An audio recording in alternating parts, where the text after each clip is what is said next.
What are you wearing? Canadian tuxedo. Canadian. I'm a hockey player. Let's go Blues. Let's go Blues. To our Blues fans, we're bleeding blue with you. Let's go Blues! Let's go Blues! Let's go Blues!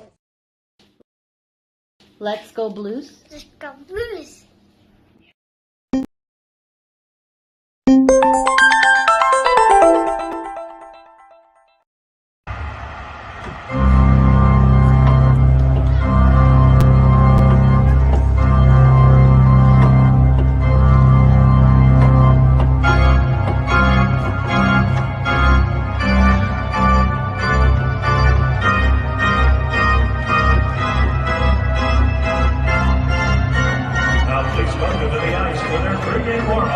Presented by Scott Credit Union.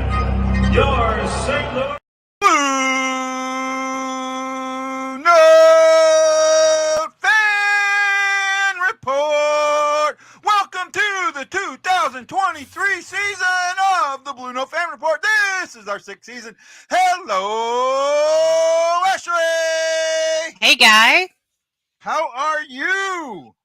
I'm really excited to have some hockey going on tonight. I'm excited for hockey. I'm not excited for Blues hockey. I'll be honest. I really think it's going to be better than what you think, but maybe not tonight, but the next couple of games. I hope so. I looked at the schedule and I could see him go. I think I said 1-3-1 in the first 5 games.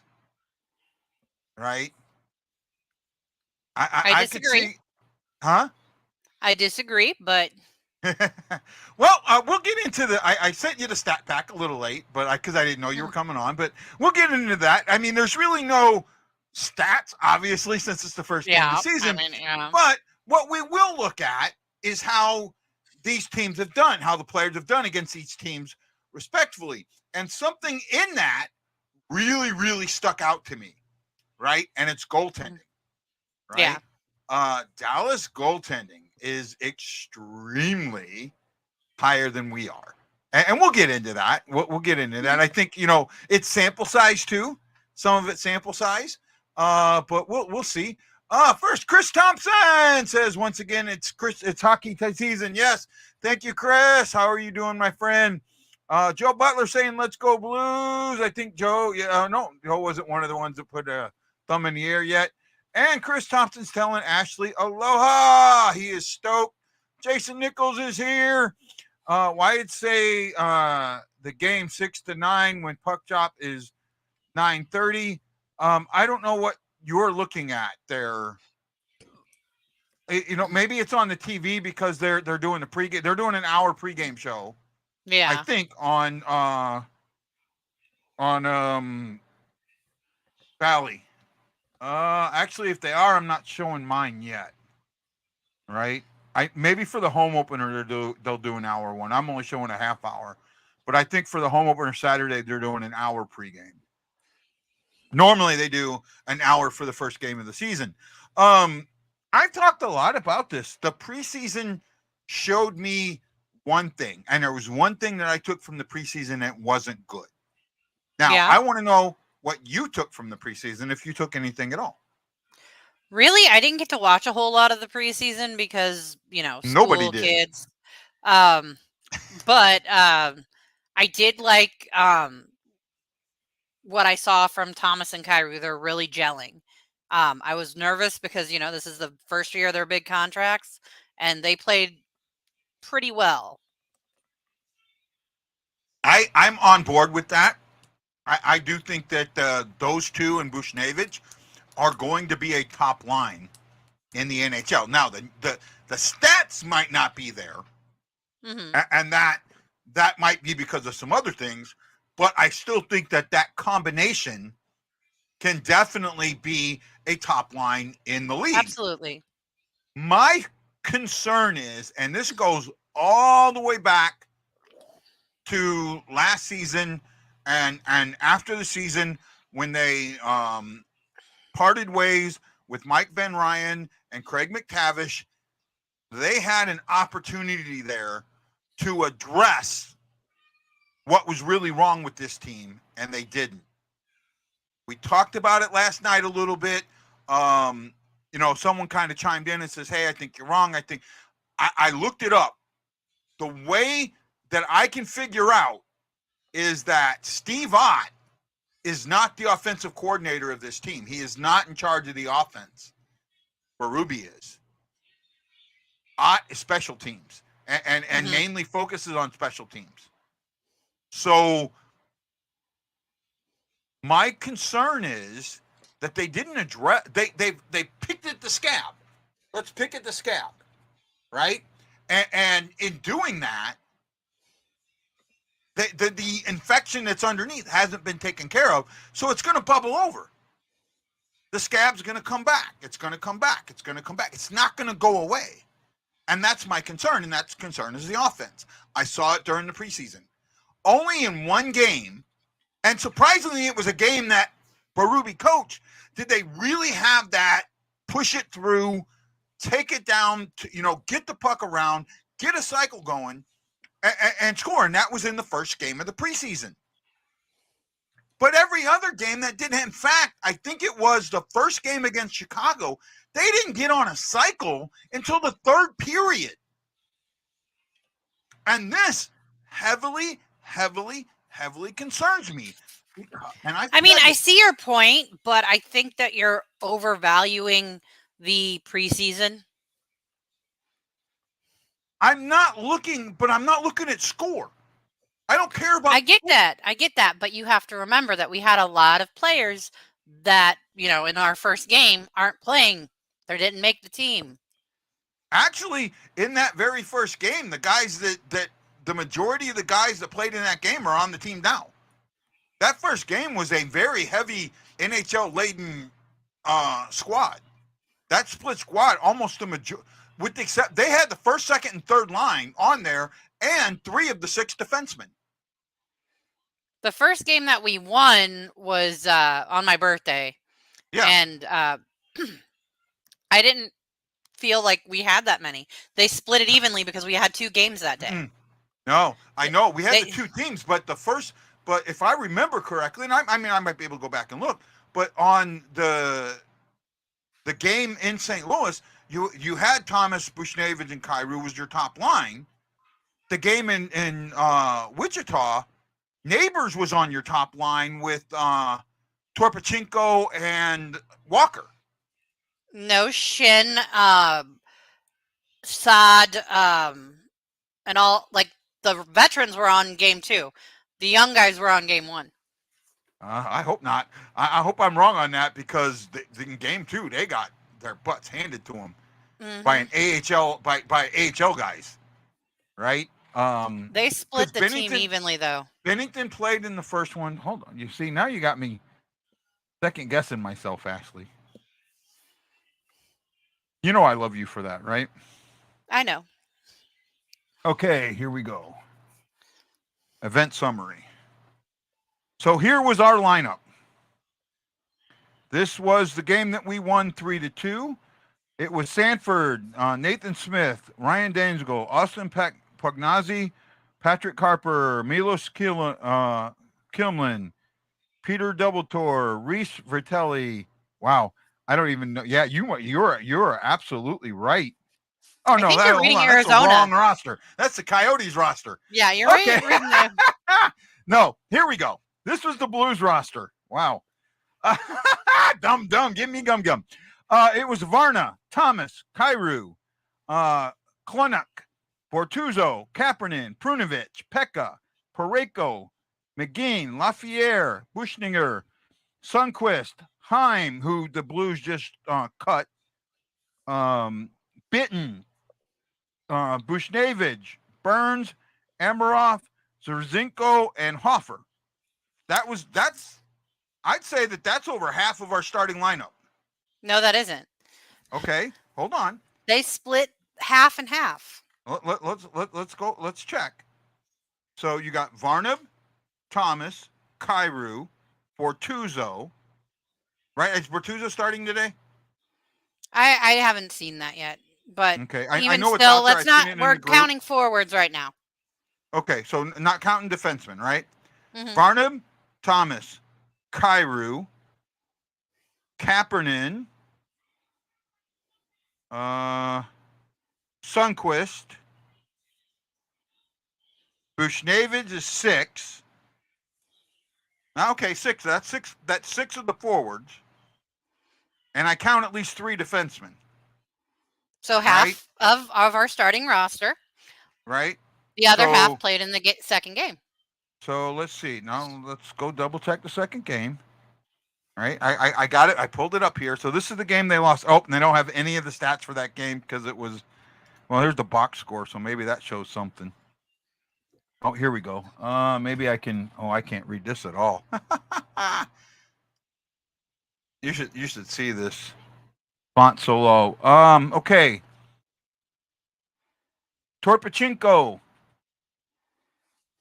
Richie, Walker, Washikok, Rosen, Bitten, Kessel, Dean, Amaroff, Neighbors, Tucker, Bolduc. Did Bolduc make the team or he got sent down? Yes, Bolduc he did. got sent down. Blaze, only 3 of them.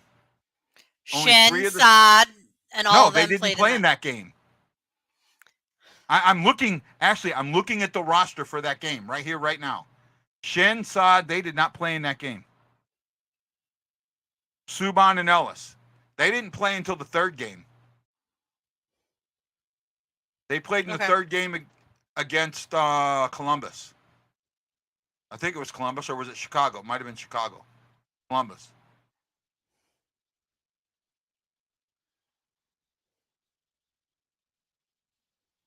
What day was your birthday, Ashley? September 23rd. Yeah, Shen, Saad, they didn't play in that game. Huh, I thought they did. Yep. I'm looking right at the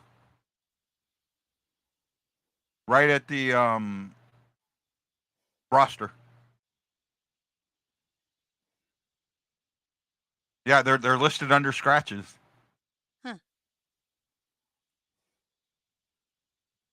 Yeah. Okay. That was a fun discussion. Oh yeah. We Hi, always Sammy. have fun discussions on here. What are some of your predictions for this season, Ash? I have no idea because it could go either way, but I'm going to remain optimistic that it's going to be better than what you think it's going to be. Where do you have them? In the division. Where do you have them finishing in the division? I'm hoping 3rd. I see. I got them at 6th, 5th at best. Right? And if I'm remaining optimistic here. 3rd. Right? I see Dallas winning the division. I have the Avalanche at 2nd. The Wild. I don't think 3rd, Dallas is going to be anywhere near that good. The Predators at 4th. The Jets at 5th, especially since they just signed Shafley. See, everyone thought the Jets were going to be this mockery of a team, but I mean, they went ahead and they just signed Shafley and Holochuk to 8-year contracts. They settled that locker room down, and then I see the Blues being 6th, Chicago 7th, and Arizona 5th. Are last, but I could see Arizona and Chicago flipping. Mm-hmm. Right? That's kind of how I see it. Is that? I think he's trying to show the lineup there. I know we had it posted. Yeah, I know we had it posted earlier. When you put a link, so the way we see it, guys, if you put a link, we can't click on that link and go there. Right? We don't have that option. I have to actually go see it from the show, from where you put the link. And yep. I think I know. I think he put it. I don't know if he put it in Guy Bensing or not. No, I don't think he did. I think he put it in the BlueNote Fan Report. Because I put the show on 2 different places on Facebook. Yeah. Actually, it's showing 3 different places. Well, what do you mean 3 different places? Well, I take It streams to my name and it streams to the Blue Note Fan Report, and then I take the Okay. Blue Note Fan Report and I share it to other groups. Gotcha. Okay. Right? I'm gonna see if I can pull it up on my phone. Hold on. I got it. Here we go. Here's the projected lineup. Bortuzzo is not starting. Let me go ahead and share this now that he's got it. Craig's a good guy, man. Yes, he is. He's been really trying to help the show out. I greatly appreciate him for doing that. Here we go. Trying to figure this out. Oh, and by the way, you guys talk about my intro being too long. I was just on a StreamYard live stream, and their intro was 45 minutes before the person came on, spoke for 4 minutes, and then turned off. Yeah. Hi, Ryan. So here we go. Let me put it to where I can read it. So, starting lineup, or at least the projected lineup, is Thomas centering Kyrou and Bushnavid, Shen with Kaepernick and Saad. I think that's going to be a much better line than people think. Hayes agree. with Blaze and Varna. I like Hayes and Varna on that line. I don't like Blaze on that line. I like the chemistry that Vrana and Blaze had last season. I think it'll be all right. I don't think that Hayes fits Blaze's style of game. I think Hayes fits Neighbor's style of game better. I think I would like to see Neighbor and Blaze shift. The fourth line is Sunquist centering Neighbors and Torpachenko. I mean, I get why Neighbors is on there. He's a big kid. Blaze is not. Right? And that's a big line. That is a big line right there. Yeah. But I mean, I really like this line. I'm sorry, but I just think that those bottom two lines are going to mesh a lot better than what you're thinking they're going to. Hope so. I hope so. I mean, and I think it gives Toropchenko a chance to really show, because he might not be centering, but he's going to be the person that's going to get the points on that line, and it's going to be the line that people underestimate. Torpachenko's on the wrong spot. Torpachenko's in the wrong spot. The problem is you can't put him in the spot he needs to be in. Yeah. Right? I think I look at I value Torpachenko a lot more than a lot of people do. I think Torpachenko should be with Shen and Kaepernick. No, I don't. I don't. I do. He could switch with Vrana, but I don't think. Sorry? He could switch with Vrana, but I don't. He's not better than Saad yet. I'm sorry. He may not be better than Saad yet, but he needs to be on that second line. Maybe next season, but not this season. Yeah. Defensive pairings. This surprised me a little bit. You have Parayko with Letty, Falk with Krug, and Scandella with Tucker. The reason this surprises me is that the entire preseason, Parayko played with Prunovich. Right? Now, Prunovich made the team. He had to. Him and I forget who the other Alexandrov. Alexandrov, and Bortuzzo made the team for a 23-man roster. But they had to, because Alexandrov and Prunovich, had they put on waivers, they would have been claimed. Almost guaranteed. Right? They would have. Almost guaranteed. Say again? They would have definitely been claimed. I'm kind of shocked that Rosen didn't get claimed. Rosen may have been a gentleman's agreement there, but I can't completely, confirm that. But there was concern that because Rosen had a very good preseason, and there was concern that they were going to lose him, but they felt that there was a better chance of him clearing waivers than Prunovich clearing waivers. Oh, absolutely. Right? Now, Bortuzzo would have cleared waivers. Oh, sure he would. But Bortuzzo would not have accepted going down to the minors. No. I think he's happy being that, seventh defenseman. Yeah. Where are we at? And let's get back to some of the comments here. Let's go. Ryan Green says, a shocking sighting. I spy wild. You're getting some love today, Ash. I know. I'm feeling it. That's not an intro. That's a please hold. Craig I'm with likes you, to Craig. look at the forward lineup. I could see the Blues finishing in the top 3 in the Central. Our penalty kill will be better. I think the power play will improve a little bit. Our fourth line is way better than last year. The rest is going to depend on our team as a whole playing better defense. I agree with you 100%, Kyle. Kyle, you sound like me. I can't handle it. It's not the defense.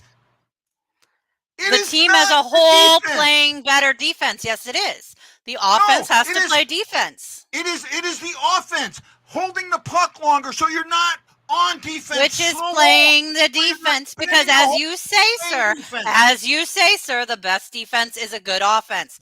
Therefore, it is still defense. So, hush. He's right.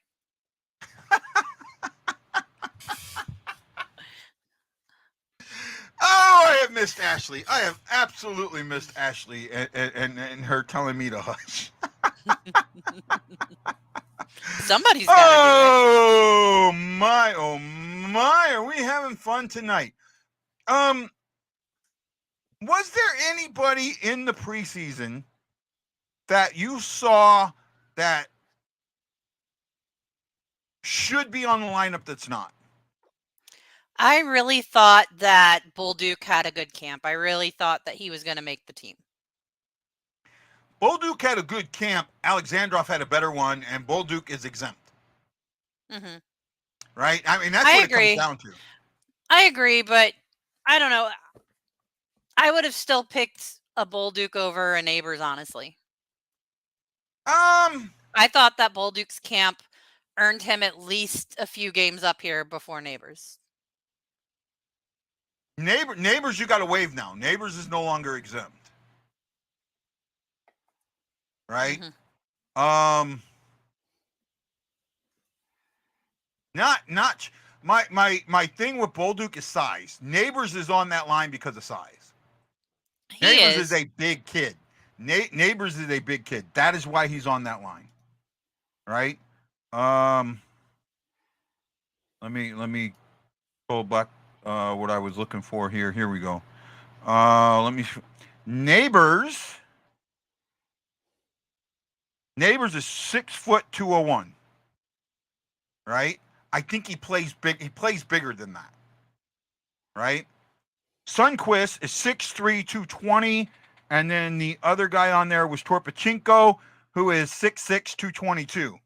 I can't believe you just called him that other guy. What? You love him so much, and you just called him and the other guy. Because I couldn't think of his name off the top of my head. I had to think about it for a second. Kyle says, Guy, I agree our offense needs to hold on to the puck, but our offensive players literally gave up when we turned it over. I have seen so many odd man rushes in my life. Okay, the thing is that, but that's still a misnomer, right? To sit there and say that they gave up, a lot of times when those odd man rushes happen, a lot of times it wasn't the giving up. It was the Blues going forward and not being able to turn around and changing moment. This is why I have such an issue with zone entry, right? It's simple physics. A body in motion stays in motion. A body at rest stays at rest. It takes time to get a body at rest in motion. Plain and simple. If you are standing at the blue line waiting for the puck prior to the puck coming to you, by the time it takes 3 strides to get to speed. Correct, Ash? You played the game. 3 strides. Yeah. 3 strides is the top of the circle. You are halfway into the zone in 3 strides, almost halfway into the zone. If you're being met, if you're not at full stride, you're being met and stopped. You have the guys that are going up there and don't need to be standing at the half boards waiting for the puck. They need to be in motion, so when the puck comes, they can get that puck and keep on going. That way, they're already at speed. The guy that's coming up can't stand him up because the guy with the puck has the advantage because he knows where he's going to go. You see, I'm not disagreeing with you, Guy, but at the same time, they are not in motion. That is fault number one. Number two is they never made that attempt to even make those 3 strides to try and catch. They would actually go off and do stupid line changes instead of trying to chase down the puck that they let go because they were not in motion. So, I mean, it was a cycle of but bad. I think that was more coaching than anything else. I think that was the style that the coach wanted. You guys play offense and these guys play defense. So yeah, well, you this had didn't your work bottom very 2 well, lines, so our coach hopefully has learned. 2 lines trying to always play defense, and your top 2 lines always playing offense, and it really cost them. That's why Kairu's plus minus was so bad,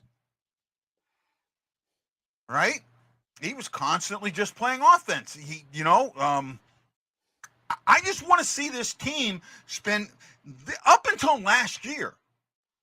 I said this all the time. I would point it out. This was one of the best teams on the cycle. Mm-hmm. Plain and simple. It was one of the best teams on the cycle. And last year, they were one of the worst.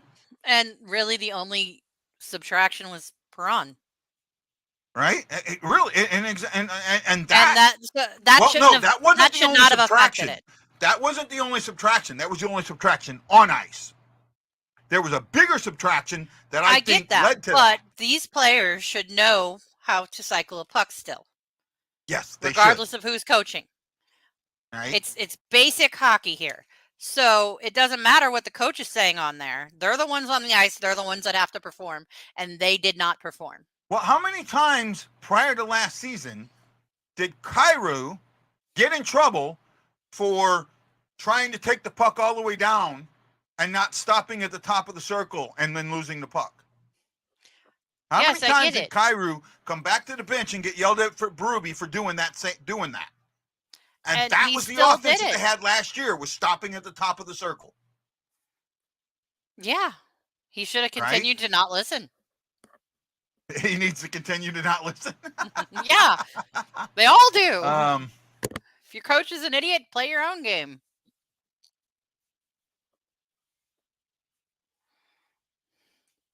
No, actually, that's a good point, Kyle. That is a very good point. Right? That's an extremely good point, and I'll almost take a minus 15. With as bad as that team played last year, I'd be okay with that. Mm-hmm. I think that's it. Wow, Kyle. I got to get used to the buttons now. I'm not in midseason form yet. Kyle gets a cheer. Way to go, buddy. I'm not as high on Sonny as everybody is. I am not. I absolutely am. I think Sonny, I look at Sonny, I think Sonny's the rope. I absolutely think Sonny is rope. Dude, I just don't understand it. Like, you were so mad when he was traded. You were, like, livid when he was traded. Exactly. And he comes back, and now you're just so anti-Sonny when he actually is doing... Because the style of this team has to change. It can't go back to what it was before. You don't have the quality of players that you had when Sonny was first here. When Sonny left the first time, you had that quality of player that Sonny supported and made sense. Now that he's back, you do not have that quality of player. You do not have that. Because he is that quality of player. He is that big guy. Our fourth line is going to go back to being our bruising line. They are going to be the hitting line, which we lacked the ability to do last season. And we're going to have 3 strong forward lines. We were like leading the league in hits. We were one of the top hitting teams Not last smart hits. Not smart, Right. effective hits. We took too many stupid penalties. That's what I'm getting at.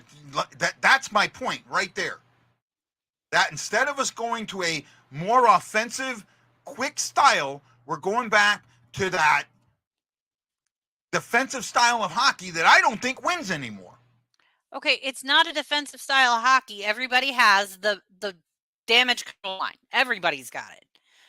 All good teams have that one line that they're going to be underestimated, they're going to hit, they're going to be hard.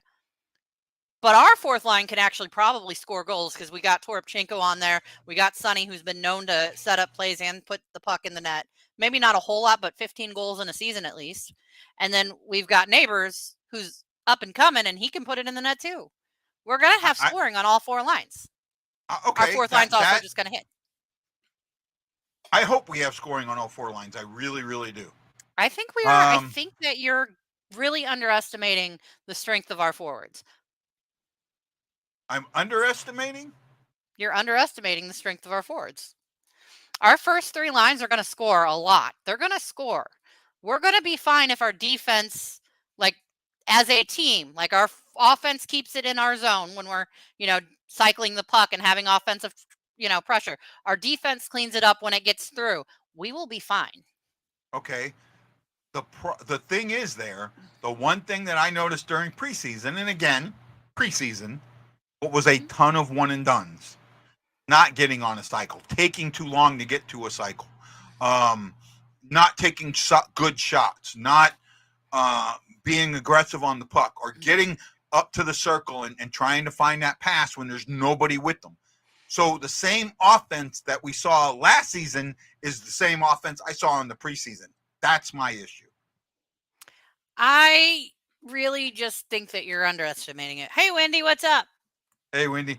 I want to know what Wendy thinks about TNT's graphic they put up yesterday. I didn't see it. Oh, my goodness. I almost threw up when I saw it. I didn't see it live. Someone sent it to me, and I almost threw up. So after Bedard scores his first goal, they put up Ovechkin with his goal total, and then Bedard with his one, saying the chase is on. And then they did it with Gretzky. Cute. Then they did it with Gretzky. Right? I mean, it's cute. Right? Actually, no, it was somebody before you, Jason. I trust me, Jason. When that stuff happens, I'm in enough groups that I get that stuff almost like if it happens, someone's taking a screenshot and spitting it like seconds later. Right? I get it that quick. Right. I mean, I'm not going to take it away from Bedard. He is a talented young man. He has got a bright future. I think that they're overdoing it, but I mean, he's already a point a game player. I mean, he had an assist his first game and he scored the only goal in his second game. Yeah, well. So, I mean, he's already making an impact 2 games into the season. We'll see. He's got 100% record of having a point in each game he's played in the NHL.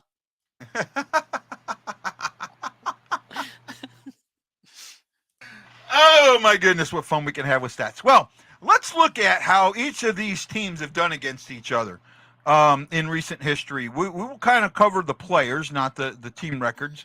I probably have it somewhere. I just haven't pulled it up yet. But let's go over career stats for Dallas Stars against the Blues.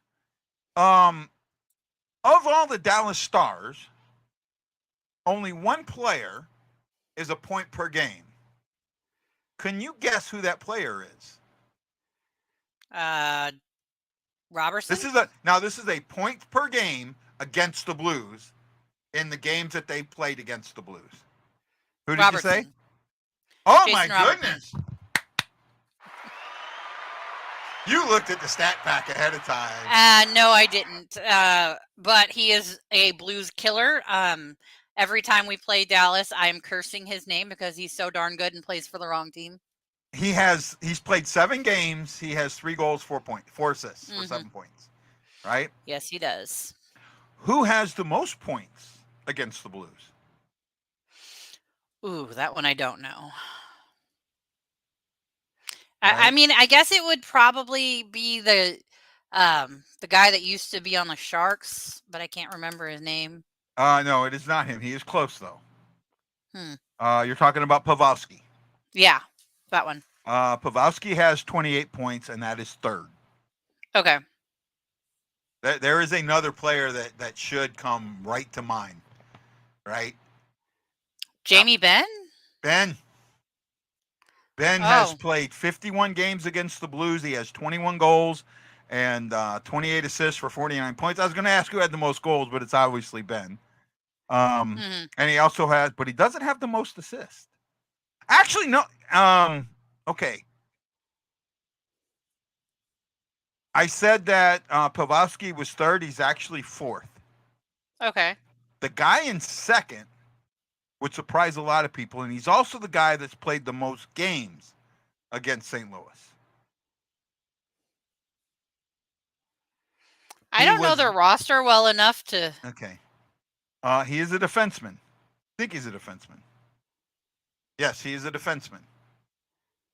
Right? I think he is. He played for another team in the Central Division a lot before he went to Dallas. In fact, this is the best hint I can give. The team that he was at is still paying him.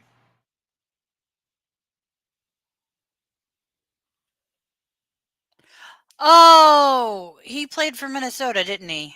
Yes. Oh, I When know you got who it is. Oh When my you got gosh. Yeah. Ryan Suter. Ryan Suter has played 89 games against the that Blues. He went to Dallas. He has 89 games against the Blues. He has 7 goals, 33 assists for 40 points, and that is second.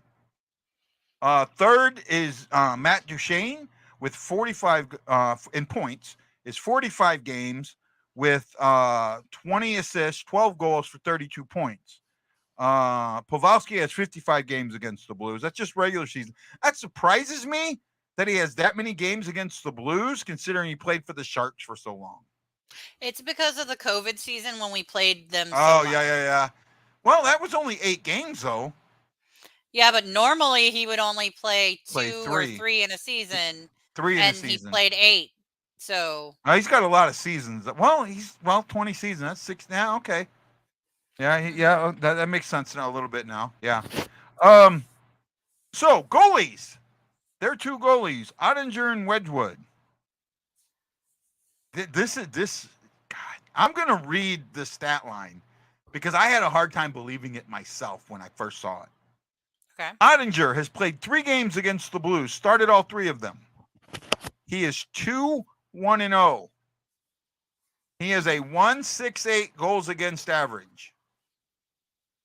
He has a 944 save percentage and 1 shutout in 178 minutes and 48 seconds of play.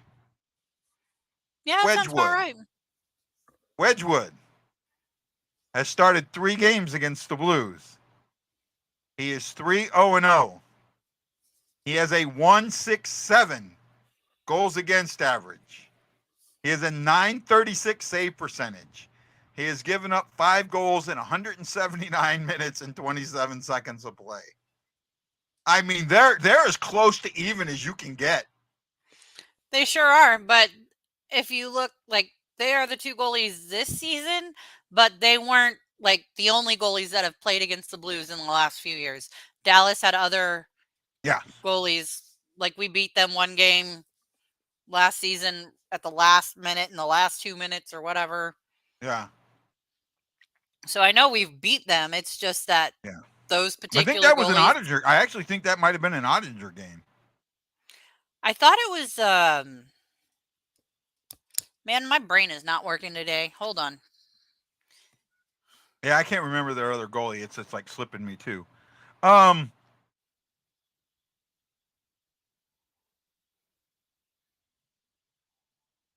Where we go? Okay, here we go. Let's go for the Blues. Who on the Blues has the most points against Dallas? This absolutely surprised me. I'm gonna go with Parayko. No. Really? No. Close, though. Parayko would be third. Then it's gonna be Shen. No. Huh. Shen. Let me double check. Shen is fourth.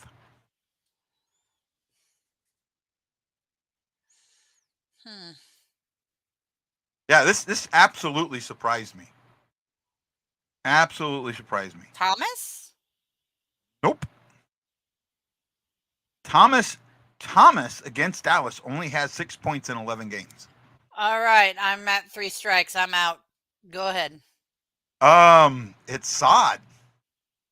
That was actually who I was going to say before Thomas, but that's probably because Saad played in Chicago and in Colorado too, though. Saad has 37 games, 11 goals, 6 assists for 17 points. Second is Kapanen. Or no, pardon me, Krug. Krug at 20 games, 15 points, 2 goals, 13 assists. Third was Parayko with 14 points. And then you had Shen at 13 points. Saad has the most goals, 11. Nobody else is even close. Huh. Even close. Falk has 6 goals, 4 assists for 10 points. Now, goaltending. This is why I'm concerned about this game. Right? I have to go, Guy. Leia's getting into something. Okay. Coming back? Hope so. Yeah, she is. Goaltending. Bennington has 9 games played against Dallas. Started all 9 of them. He is 3-5-1. Has a .237 goals against average, which is acceptable, right? .914 save percentage, not bad. He's given up 21 goals. He's played 530 minutes. He has no shutouts. Hofer, on the other hand, has only faced Dallas once, and he got beat bad. He gave up 5 goals to them. He played the whole game, but still, 504 goals against average. He was 37 for 32, 865 save percentage. Small sample size, I get it. Why not? Why not?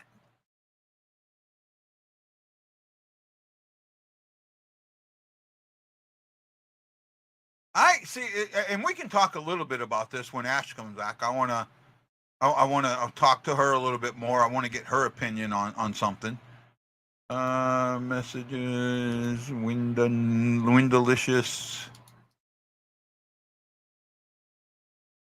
And there we go.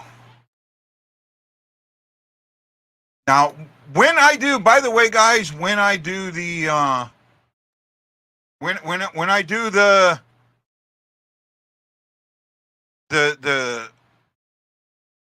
reaction in that, remember, I'm at about a minute delay. So you're not allowed to put anything about goals or penalties or anything until I say it. Once I say it, then you can post it.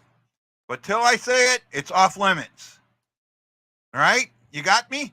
You got me? Everybody got me? Those that are going to stick around? All right? I got to check something here real quick.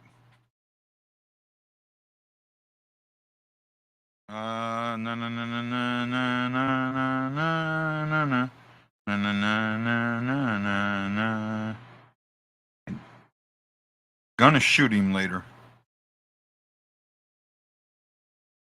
Okay, where are we at? Hey, Shy of IOU, how you doing, buddy? How are you doing, man?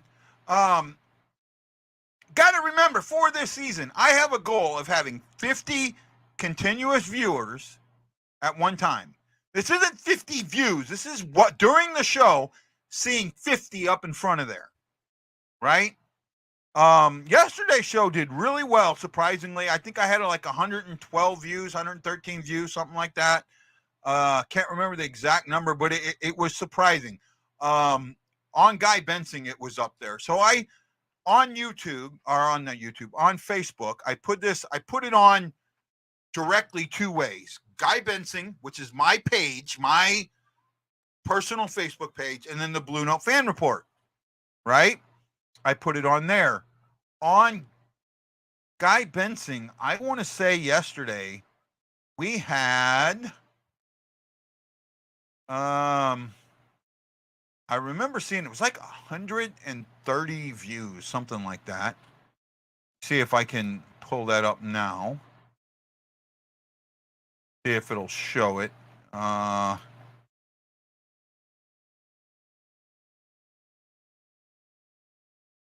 126 views, so I was close. So we had 126 views on that show. I really appreciate that. I think the most I got up to was 18. I think it got close to 20. I don't think it hit 20, but it was up there. So it was getting close. So that's kind of what I'm hoping for, looking for, trying to get to. We got to do what we can with the show. Oh, Danny Trower's here. One of the members of the Blues Warriors. Danny, how you doing, my friend? Good way to go. You guys did great up at the Warrior Classic in Colorado. Hopefully in the next year or so, a couple of years, that St. Louis can operate it, right? They're operating on. I was paying attention to what was going on. Right now, St. Louis is bidding for the 2026 NCAA championships. Right? Or not the NCAA champion, the World Juniors. Right? The 2026 World Juniors. And they are hoping to get them at Centene and then Enterprise. Right? I hope they get it, man. I really do. I do hope too. It happens. I hope it happens. That would be incredible for St. Louis. Next year, Danny's saying three-peat. Way to go. I mean, you guys did great. Charlie did great. And they've been a good team they've got good players on there. And I love and support the Warriors. I wear my jersey consistently. I normally have it hanging up. I've recently been told by a veterans magazine called At Ease that they're going to bring me on as a staff writer. I brought up the Warriors and they want me to do a feature on them. So I'm hoping that will happen. I'm waiting to find out more. It would be in the spring issue. So I'm hoping that's what'll happen, and then I'll be able to write. Danny, I got a question for you. Maybe you have the article that I wrote for the Blues Warriors. If you can pass around to find out if anybody might have made a copy of that, because I've lost it, unfortunately. I wrote it directly to the website. I didn't do it in Word first. And because of that, I don't have a copy of it anymore because my website is gone. The person, the site that it was, the computer that it was on, I no longer have access to. It's been deleted, whatever. So I've lost it. And I'd like to get a copy of it if possible. Right? Thanks, man. I'd appreciate it. Maybe somebody, kept a copy of it by some chance. Guy, are you staying? Okay. Yeah, I'm gonna try it. Right. I will not, but I will pop back on intermissions and such. I gotta ask you this: what do you think of Shen being named captain? I thought that was going to be the call all along. I kept saying Shen. It's going to be Shen, and everyone was like, "No, it's going to be Thomas." And I kept saying, "Nope, Shen or Falk." So it was kind of exactly what I thought it would be, and I agree with it. I think that he's the veteran, for the offense. He's a leader. He's the one that has always been the first to fight for his teammates. I think it's a good choice. I do. Well, I thought Shin had a shorter contract, and that's why I was kind of pushing for Thomas. Shin was not the clear choice for me. I'm sorry, he's not. I'm with Craig. He was my first choice. And then it was like, if I have to have a backup, I'll say Falk. But Shen was who I thought it would be. Right. And I thought that I was saying this before O'Reilly was traded because I was one of the first ones saying they're going to trade O'Reilly. They're going to trade O'Reilly. Yeah. Yeah, you were. I thought, well, no, actually, I was one of the first ones to say they were. No, gonna I trade said it O'Reilly before because you of the did. no trade clause. Huh? I said it before you. Hey, we got a buddy. Yeah, I seen him. He asked me when you popped off. He asked me to pop on, so I sent it to him. Hey! Oh my God, you're wearing that shirt again. Let him gloat. Checking. Let him gloat. Oh, now we got you. We heard that. We heard you say checking. Can you hear us? 1 second. Okay, we can hear you. All right. I still think it should have been Thomas. I don't. I think that in a year or two, yes, I would agree with that. But right now, I don't think Thomas is ready for that kind of role. He's getting there. I think that after Shen, it will be Thomas. Shen has 4 more years on his contract, though. That's the yeah, but it isn't unheard of for someone to be taken away their captaincy. So no, it's not unheard of. Actually, I can't. I think you have to go all the way back to the 90s to find the last time the Blues took someone's captaincy away. I agree that it was probably either Hull. I think it was Hull. It was Hull. Yeah. Right?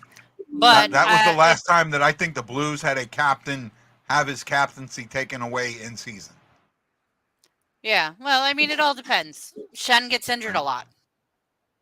What? Shen gets injured a lot. Yeah, but that's not going to be a reason to take a captaincy away. I don't think Berube would take a captaincy away. Well, we'll see. Right? There's also trades and such. We'll see. Yeah. I mean, Shen's got an NTC until 25, so that Thomas will still be here. Right? Oh yeah, Thomas. Let me double check. Can you hear us, Wendy? Yeah, I can. Okay. Well, let's hear what you think of your boy Bedard so far. Well, my shirt says it all. Do you think he's been overhyped at all? No, I think what's going on is the NHL is finally doing something that they haven't done in the past. Market players that are going to be big name players for their league. And with the Hawks having a marketable player like Connor Bedard, they're going to use that ability to market him well, to get him shown on TV, social media, and everything. I think what's going on with what the NHL is doing is actually a smart thing and a big thing for the NHL. He hasn't earned it. He hasn't earned it. If you're going to highlight players, make it players that earned it. McDavid, Drysdale, Matthews, Crosby, Ovechkin. You know, guys that have earned it. He hasn't earned it yet. ESPN, their entire broadcast was nothing but Bedard. Even in the next game, that's all they talked about was Bedard. It was just the reason what's going on here is the NHL is finally doing something that they haven't done in the past. And now that they have one of them, a very marketable player like Connor Bedard, who actually cracks jokes during media events, who actually isn't a prototypical robot during their media events, it's actually refreshing to see. Yes, I get where you're coming from. He hasn't earned it, but he's also the fact that he's the top rookie in the NHL who's going to be on all these national games. The Hawks have 3 national/international broadcasts in a row to start the season. We started on ESPN on Tuesday, TNT last night. We're in Hockey Night in Canada on Saturday with also NHL Network in the States. There we go. I just got slapped down. Fair enough.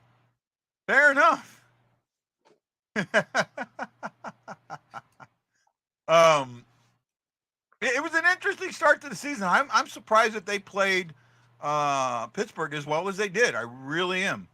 I had the Hawks winning that game. I was not surprised at all. The Hawks historically match up well against Pittsburgh no matter what players are on the roster. That's fair enough. That's fair enough. For some odd reason, Peter Mrazek actually plays like a competent goalie against Pittsburgh each time he's played them. So it makes sense where they were able to play well against them. Honestly, I feel like they played fairly good last night against Boston for being the second of a back-to-back, and we were within one goal up until the final minute being an empty net goal. They played well last night. The Hawks look like a team who can actually compete pretty well. Did you see Marchand's little check there of Bedard into the boards and over the bench? Saw it. Huh? I saw it. What'd you think of it? Marchand was trying to be Marchand and get under players' skins. And that's exactly why I have an issue with Marchand being the captain of a team. Yeah, I can see where you're coming from there, but I understand why they chose Marchand as captain as well. I get why they chose him. I feel like it sets a very dangerous precedent, right? That behavior is acceptable, and as long as you have talent, you can act any way you want, right? And that's what's so bad with Marchand is he has all the talent in the world, but the stuff. I mean, he went after Bedard's knees. I seen it. I mean, he buried his knee into the back of Bedard's leg. Yeah. Right. I absolutely saw that. And for me, with Marchand, to see that consistently over and over again and never have the league take care of it, that's where I have a big one. Yeah. I'm trying to find my mouse. Ashley had to deal with some house issues. She'll probably be back at the intermission. Danny Johnson. Hey, Danny, how you doing, man? Let me say a big thank you to those that have given me some love. Iguido, Russ Tidland, Matt Park, put some love in the air and some fingers up. John Penner, Michael Edwards, Danny Tower, Gary Tackett, Erickson Krieger, Sammy Helms, and Jason Nichols. Thank you all so much. I thought I seen a post with Bedard skating off on his knee. How is that? Are you talking about there was about 6 minutes left in regulation last night. He was on a half breakaway and Lindholm tripped him up. No penalty called. And it led to Bedard. He lost an edge. Losing an edge. I'm sorry, he lost an edge. The stick actually got onto Bedard's skates. If you looked into his zoomed in version of it and a better angle of the photo, the stick was on his skates. It looked like it. Even the way he hit the boards looked like he lost an edge. I'm also saying this. I usually don't blame officiating, but last night's officiating was some of the worst I've seen in a long time. All right. He did stay in the game though, right? Yeah, he was fine. Taylor Hall, on the other hand, is day to day or week to week. Yeah, I know he's on my fantasy team. All right. What? He was the only time a player got traded to Chicago I was like happy. I'm wondering if the Hawks consider maybe going after Connor Garland from Vancouver, because Vancouver's handcuffed and they basically gave permission to Garland to be traded. Yeah, but I mean, usually it's the team that works the trade out, not the. Right? They gave Garland permission to talk to other teams what team he wants to go to. It sounds like maybe if the Hawks are kind of one of those teams that have been rumored to get him this past off season. I wonder if now they consider going after him with Taylor Hall on the IR. It depends. I guess it's going to depend on how long Taylor Hall is going to be on the IR. I mean, they've got him week to week, so I mean, he could be back for not the next game, but the game after. Not real. From what it sounds like, it's not. He's not returning for a couple weeks. Well, Danny and Mike are asking some good questions, so I'm going to throw these out here. First question is, what do you think the score of the game today will be? And who's going to score the first goal of the season for the Blues? Right? You guys will hate me to say this, but I think St. Louis gets shut out tonight.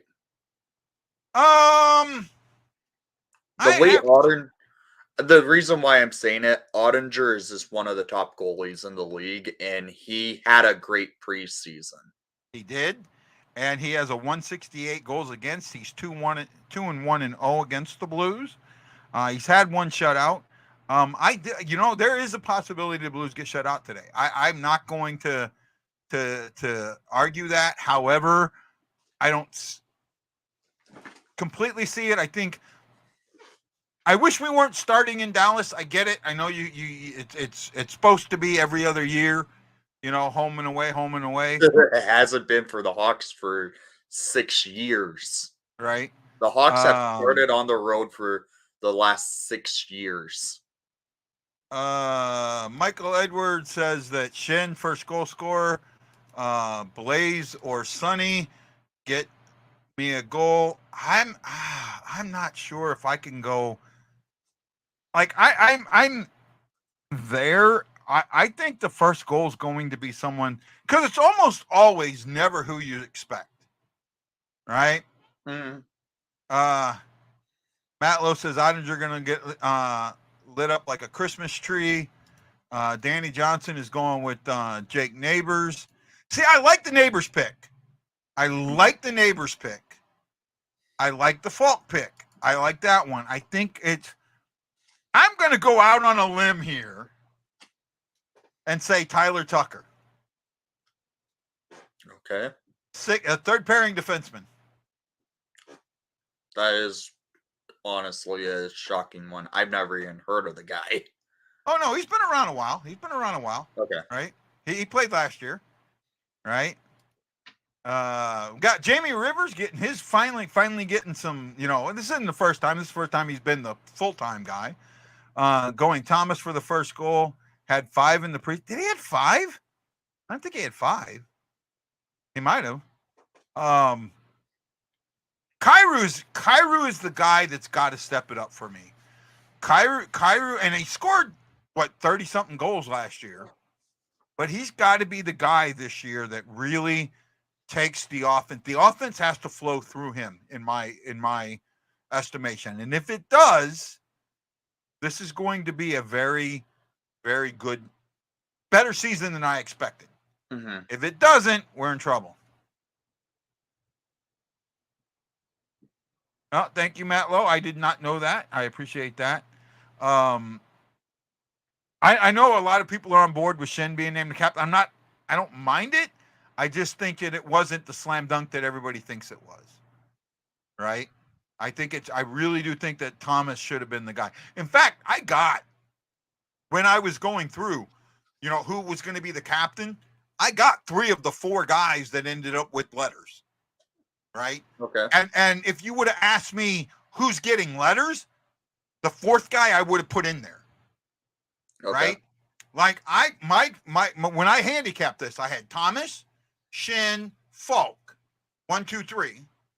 Mm-hmm. And then if you would have asked me letters, I would have said Parayko. I would not have seen Parayko I put him as a long shot for the captain. I didn't see it, but I knew he was getting a letter. I'm surprised that they're only doing 4 letters. I thought they would do 5. Right? So basically, I think either Parayko and Falk are swapping C's home and away. Or A's, home and away. Okay. Right? That Thomas is the full-time A and Shen full-time captain. Right? I don't know if I think Falk has history of being a captain on a team. He was a captain for Carolina. He in a world championship he did captain Team USA, but that's about it. Yeah. I think the problem with Falk is I think Thomas is the face of your future, is your future, much more than Falk is. So that's why I just feel like I just feel that, you know. AC says I'm happy with just 4 letters. All my favorite words have 4 letters. You're not a sailor, AC. Those can't be all your favorite words. I'll tell you what. If you're a fan of those 4-letter words, you should have been.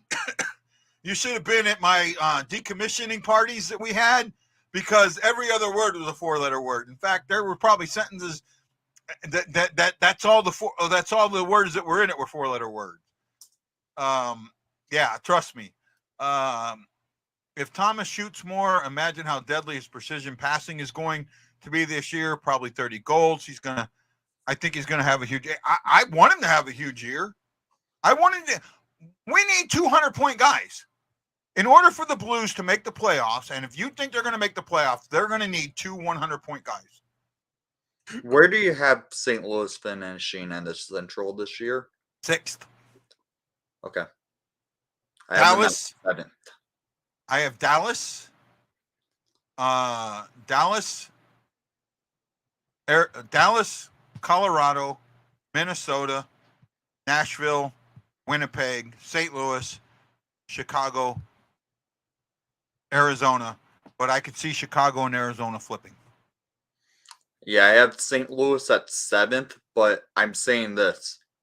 And the Hawks at 8th, but it's going to be a 3-way finish to that bottom spot in the Central Division this year. I think the Hawks end up with 72 points on the season, and St. Louis maybe 73 to 74, and Arizona about 75. I actually have the Hawks a lot less than that. Really? I have the Hawks having like a 55-point season. I think the way the Hawks are, they're going to steal a bunch of wins this year and a bunch of points. All right. I can see the Hawks being the worst team in the league. I could see the Hawks being, but I think I really do think Arizona is going to trade guys away this season and down the stretch just not win at all. I don't think so. I honestly think Arizona is going to keep their roster together and just play it out this entire season. They might trade off Dumba, but that's about it. No, I think who else do they have? Keller. There's a possibility. I've heard talk of them wanting to trade Keller. From what I've been seeing with more reports from Arizona side, it sounds like Keller might be working on an extension. Could you see him signing an extension without a no trade clause? No. See, that's to me, if you could sign, let's say you sign him to a 6-year extension or even an 8-year extension, right? Without a no trade clause, think how much you could get for him in a trade with an 8-year contract. I don't think Arizona's in the position to want to trade off more players like that because they have a good prospect system coming in. They don't have an arena and they don't have anything set up with getting one in the next 3 to 5 years. They may not have an arena, but they still have a bunch of players coming up in their system pretty close to ready to play. Logan Cooley's going, I think Arizona plays tonight, so he's making his NHL debut. Shane Doan's son, I think that's Jake Doan. They have a lot of key players ready to go. It's just the matter of when, not if, on that team. I get that. I really do. But again, I think the finances, until they get until you get a stadium, you can't win in that stadium. Yeah. Right? If for example, you did put it together and win a Stanley Cup playing in the college arena, it takes it all away. It means nothing because you're not going to make money. The NHL is not going to allow a Stanley Cup final in that arena. There is no way. Mm-hmm. There is no effing way that would happen. None. Because the NHL doesn't make any money. Yeah. I can Right? see where you're coming from, but I don't. They aren't even ready for contendership. That's why I have them in the bottom 3 of the division still. Yeah. I think they're in a position where they are not going to want to trade off more players. Okay, it looks like we're getting ready to puck drop. So, Wendy, if you're going to stay, great. If not, I'll see you at intermission if you pop on. Okay. Same link, man. Yep. Remember, guys, you're about a minute ahead of me. I have not seen puck drop yet. So don't, if you're staying on for the reaction, don't say anything until I say it. If you do, you're going to get you're going to get a timeout.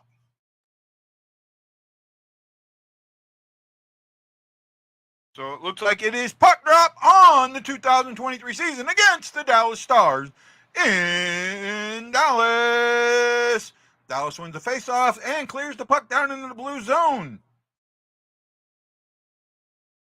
Parayko gets back there, gets it around.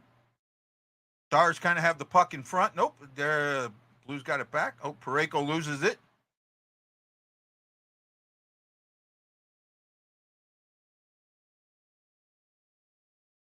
Shin to side. Oh, just missed. But the Blues maintain puck control, keep it in the zone. Nice little move by Saad there. Nice move by Saad. First shot to the Blues. Out of the zone, into the zone. There we go. Both teams making changes. Dallas gets it over. A nice little shot that Bennington sees easy and makes the stop. Yes, I know I'm about a minute behind. Nothing I can do about it. All right.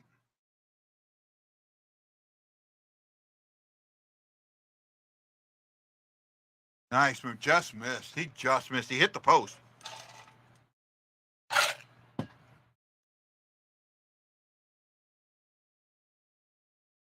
Blues win the face-off. Fox got it. Gets it out.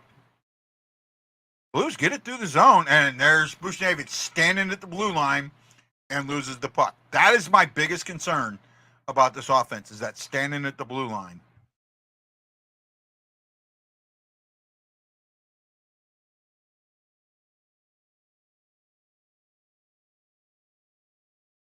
Oh, nice little give and go for Kyrou there. Buchnevich get it. Oh, Thomas just wasn't ready for it.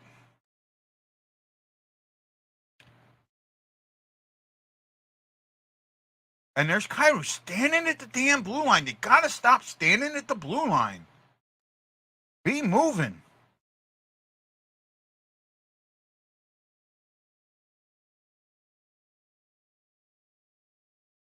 Yeah, Rope Hintz is out tonight. And Hintz is like a Blues killer.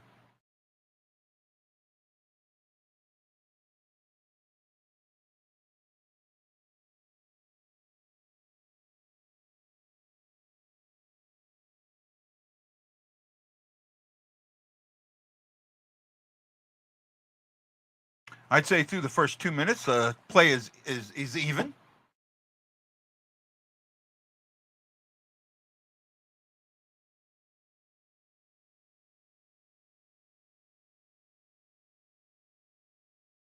Oh, nice little hit there, Torpachenko.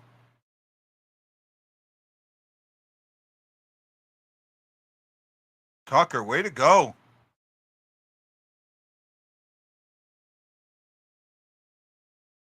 Tucker's on the right side this year instead of the left. That could help him out.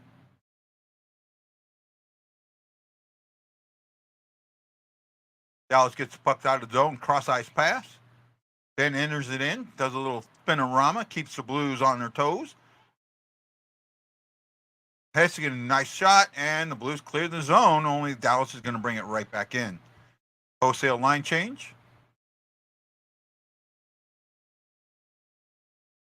Tip wide by Bennington.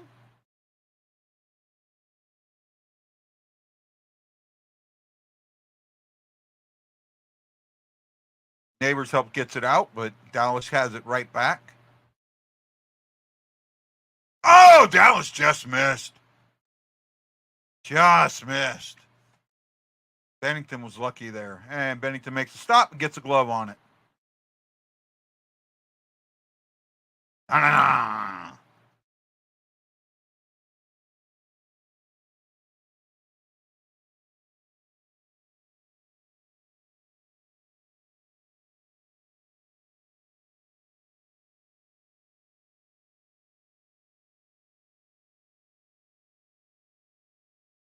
I'm missing Chris Shockey. Shockey had something happen, and he's not watching hockey for a while. So, yeah, I'm missing Chris Shockey. So if you know him, send him a message. Tell him that you miss him too.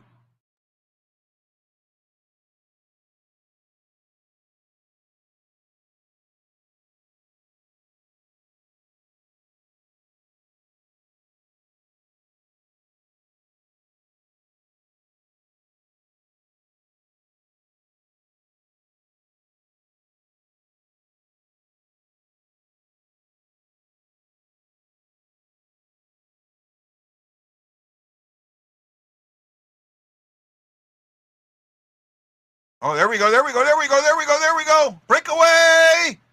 Oh, nice save by Ottinger.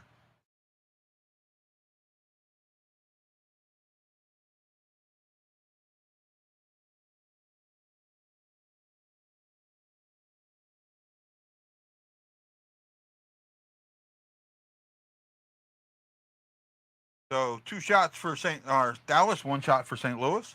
That's what they're showing at least.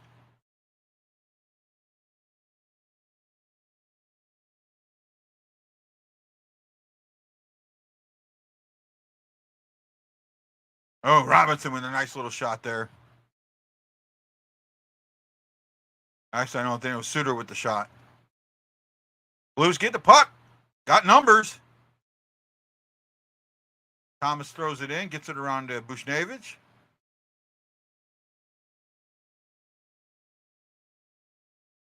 Andre makes a great little save there.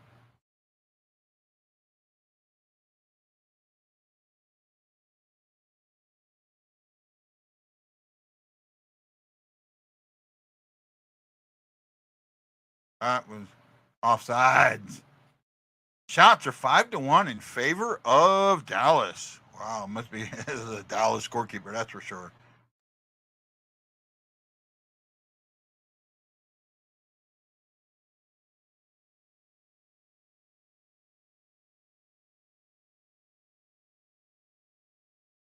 Bennington's made some good saves. Oh, it's Magungo! Ah, Gungo. Aloha, buddy.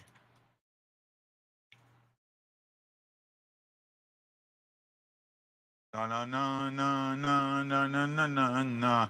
Really missing Brad Pond. I guess he's changed allegiances. He was on yesterday for a little bit.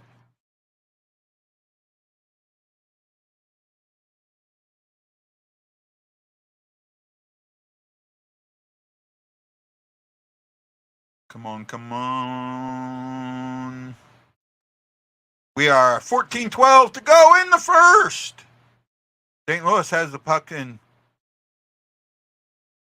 Hayes gets it in, throws it down, and unfortunately, puck is loose. Dallas has it with numbers, 3-on-2.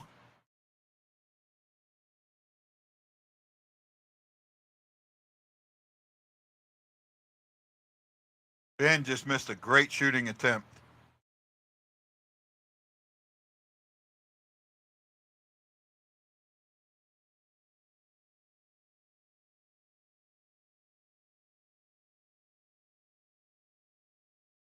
Letty gets it in, but there's nobody with them, and this is what drives me crazy, is it happens so often.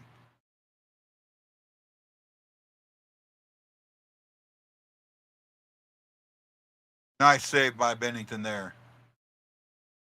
Danny Johnson and the pounding. No score from the big D. And I don't mean Dallas. No. If you're in St. Louis and you know a small business that may want to sponsor the show, let them know.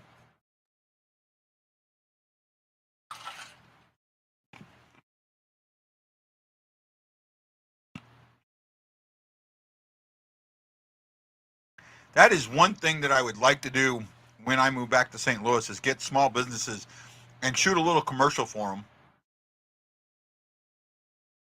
Shoot a small commercial for them and you know, from their place of business or whatever. And during lows like this, play that commercial. I'd love to do that, man.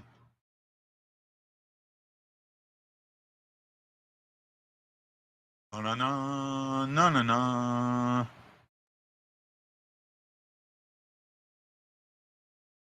Yeah, I am glad that the St. Louis City made the playoffs. I don't have like high hopes for them in the playoffs, though. Right? Maybe.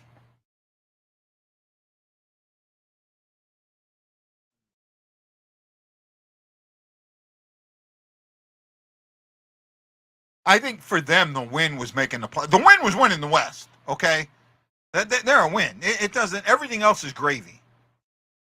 Right? I'm waiting to see the electric commercials. You remember last year they had Bennington and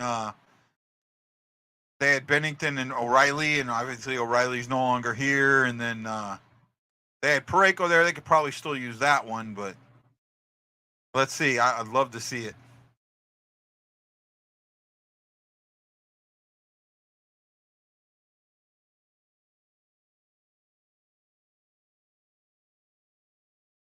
Shots are still heavily in Dallas's favor, 7-1.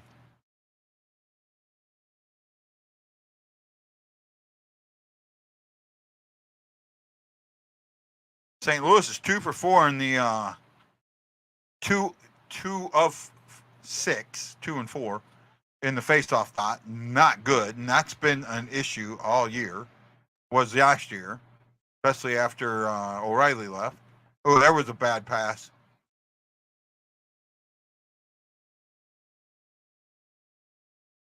Crew gets it to Neighbors. Neighbors kind of throws it down in the lake. Sonny's there. Ooh, Sonny just kind of fell awkwardly into the board.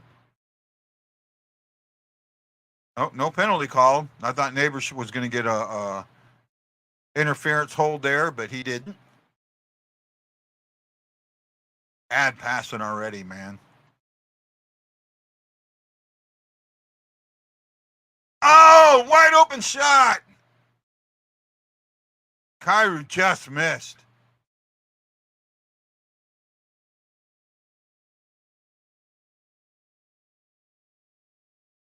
Kyrou gets down there again with the speed, but nobody with him again. Gotta be remember.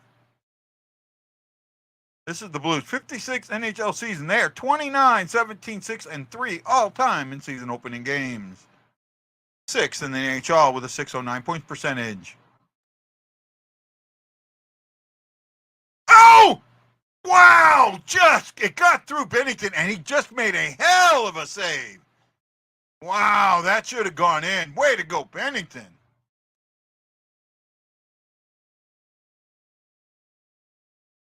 Keep losing my cursor.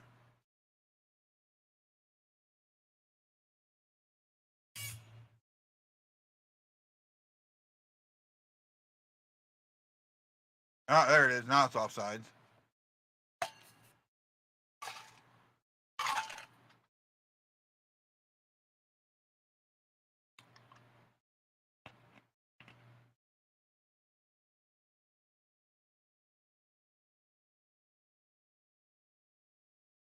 Couldn't see. I think it was Sonny that cleared that puck out.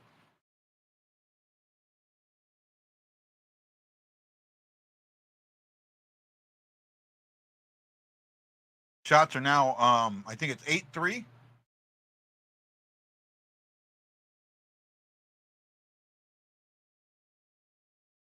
Yeah, 8-3 of the shots I'm seeing. Blues at 5 attempts though.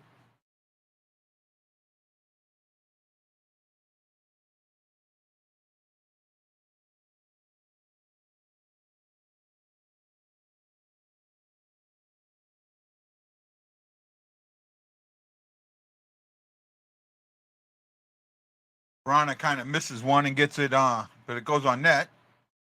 Causes Otner to have to make a little easy save there. So 10:36, almost halfway through the first period.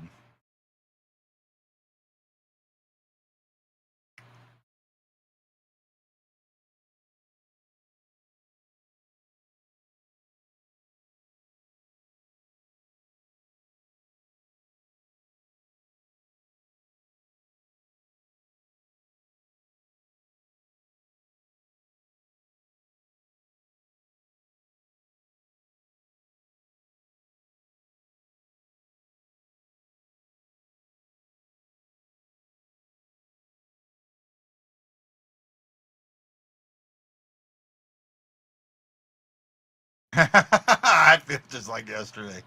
They're talking about the Blues' first ever game against Minnesota North Stars with 2-2 tie at the arena in 1967. Goes around the puck to Thomas. Thomas throws it back around, but nobody there.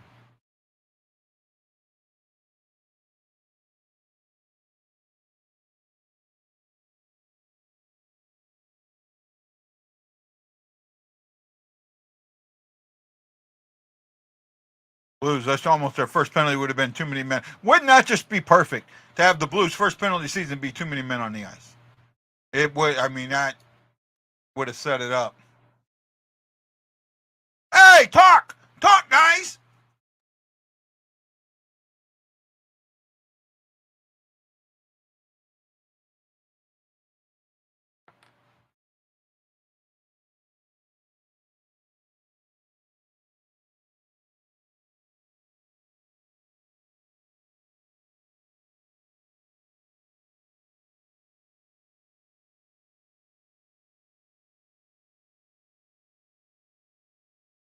Oh, nice little steal. And there's a trip.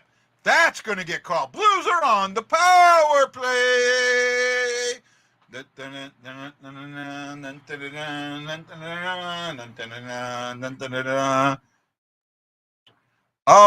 Hopefully better than last year. That's all I can say. That was an absolute trip.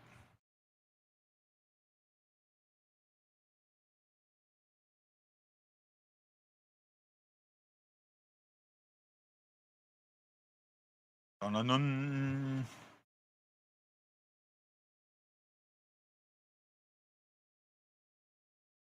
Thank you to the 9 people that are watching. I appreciate it. Yes, Danny, it is. I gotta search the internet and find the power play song, the Blues power play song, so I can play it.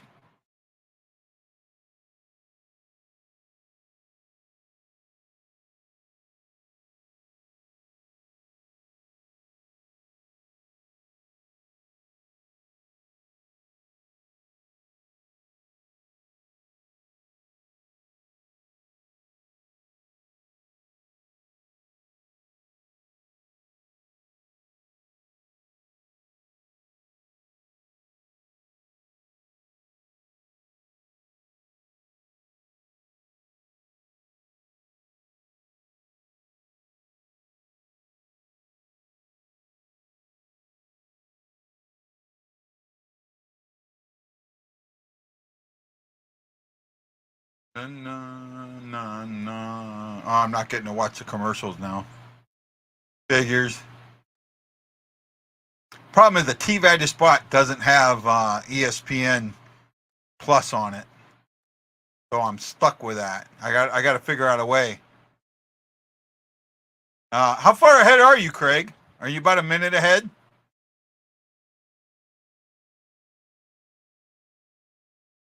Again, same thing. Hope it's better than it was last year.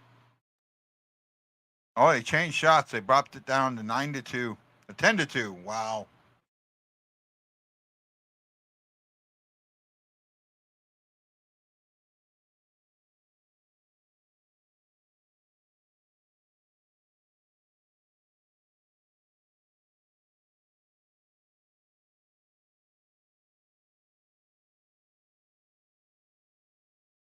Wow, power play's looking as crappy as it was before. I'm at 135 left in the power play.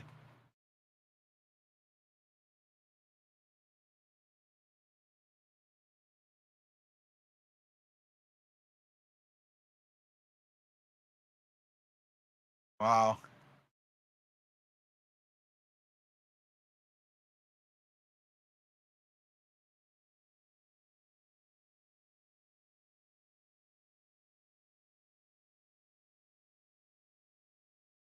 Nice play by Bennington. I'm at a minute, so you're a little bit over a minute ahead of me, bud.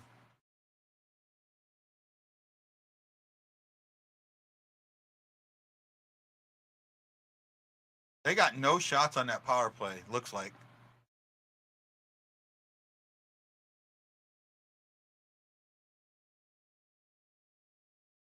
Wow, what a crappy looking power play.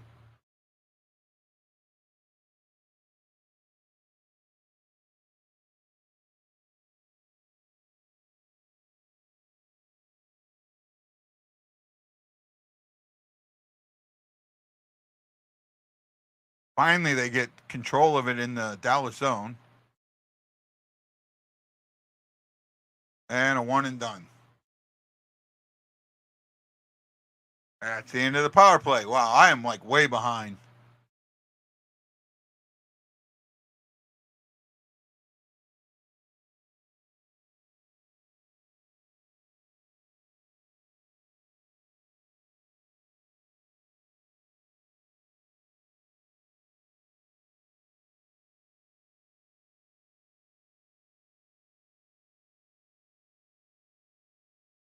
Yeah, that was a piss poor power play. Piss poor power play. With me being so far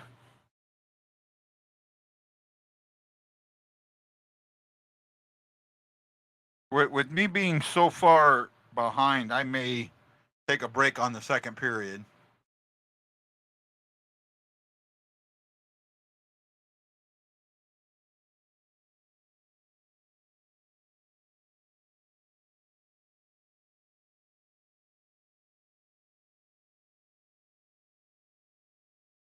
Oh, just missed. Sonny just missed getting that first goal.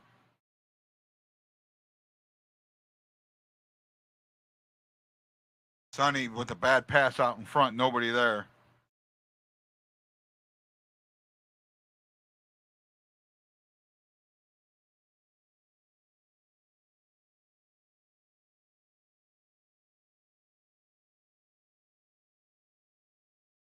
Delayed penalty, so the Blues are going to go back. So maybe the second power play will be better, a lot better than the first.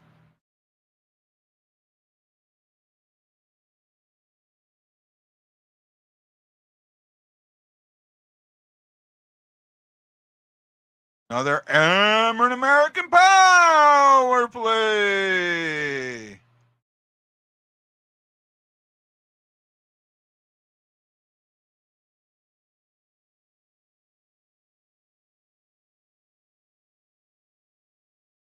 Boy, the Blues commercials are so crappy.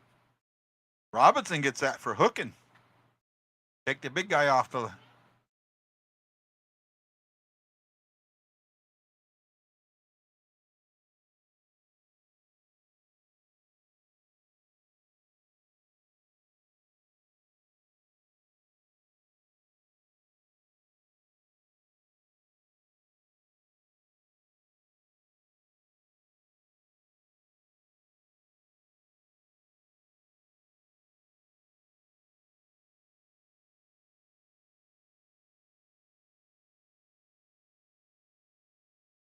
Yeah, hopefully for Saturday's game, I can try and figure something out.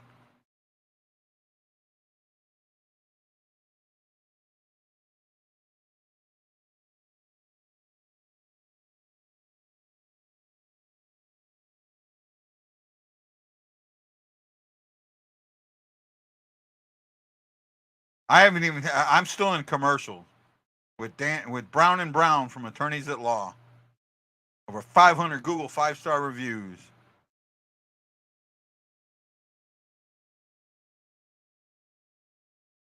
Here we go.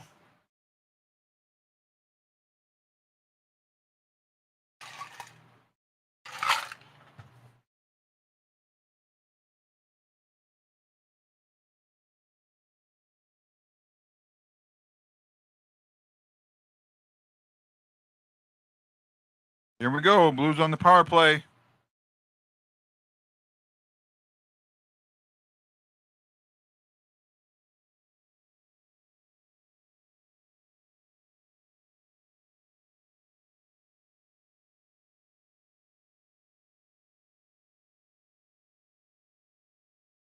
Oh, bad.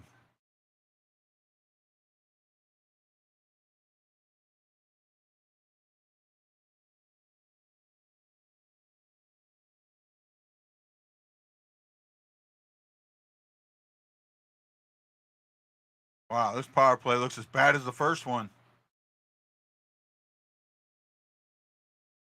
Oh. They're going to give up a shorty. Oh, maybe not. But it still looks like it.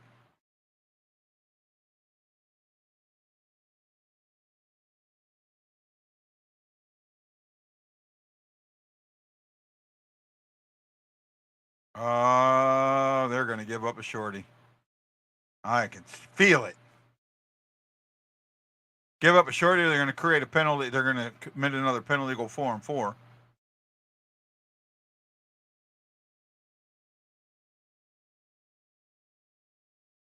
This is bad.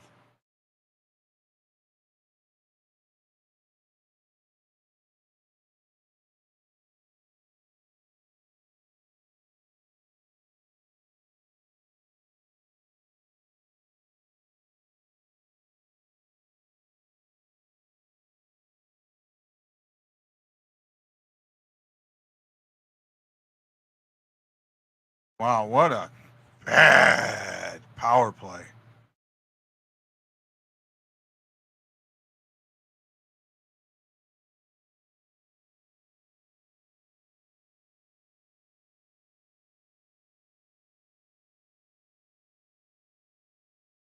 Two guys in front and nobody there. Oh, Robinson comes back. Wow, faster into your going into your defensive zone than you were going into their offensive zone.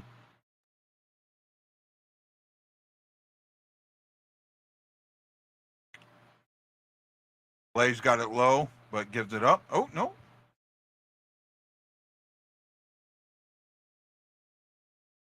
Ottinger makes a good save on Hayes there.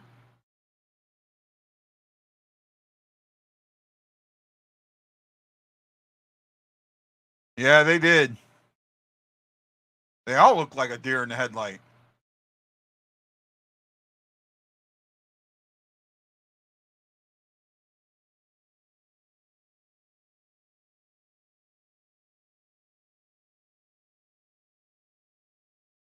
Well, the fourth line is not doing what everybody thought they were going to do.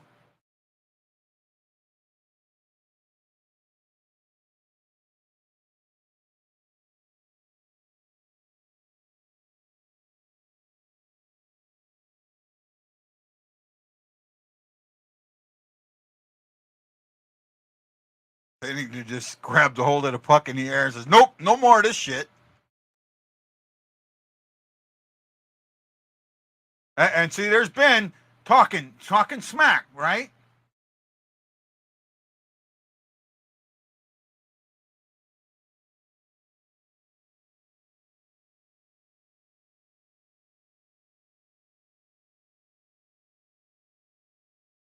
I agree, Craig.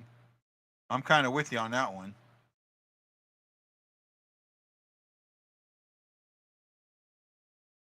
Shots are 10-3. 10-3.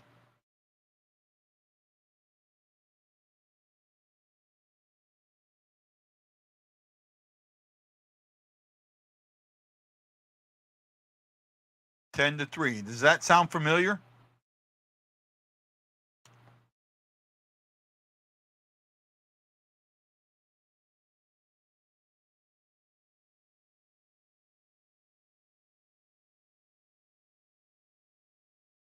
Now the Blues are going on the penalty kill. Shin, the captain, gets the first penalty of the year.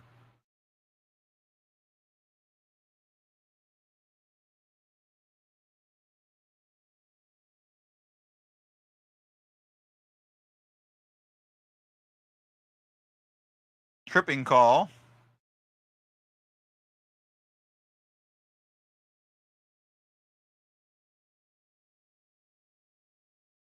Oh, that wasn't a, come on, that was a weak call.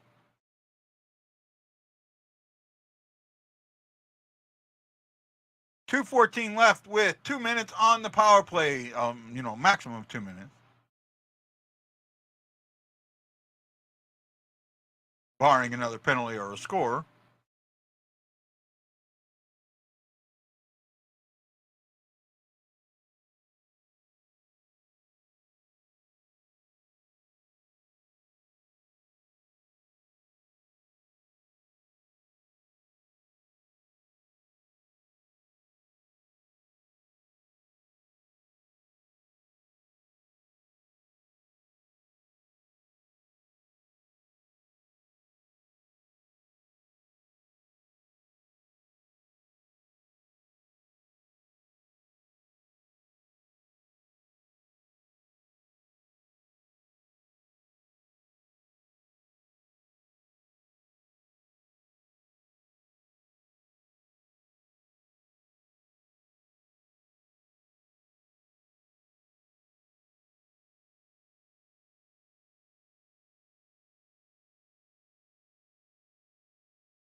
Oh, nice shot. Better penalty kill, that's for sure.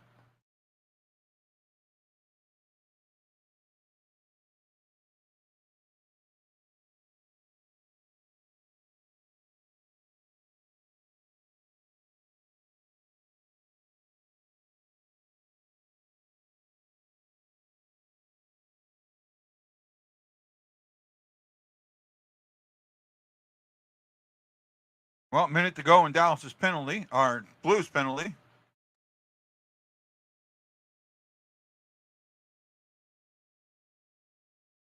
And now I know.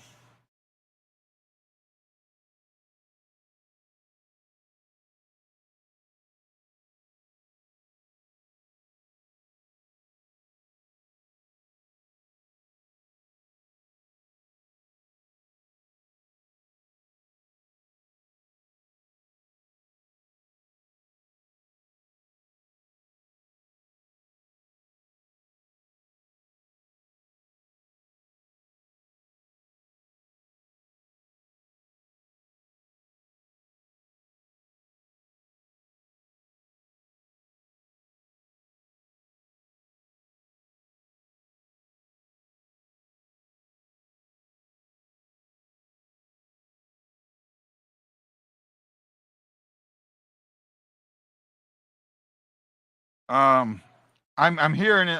I guess the Blues are challenging it.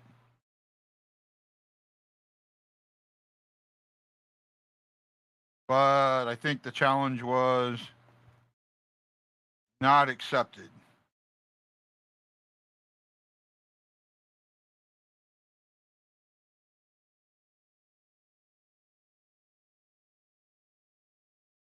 Well, I mean, when you give up 12 shots in the first period,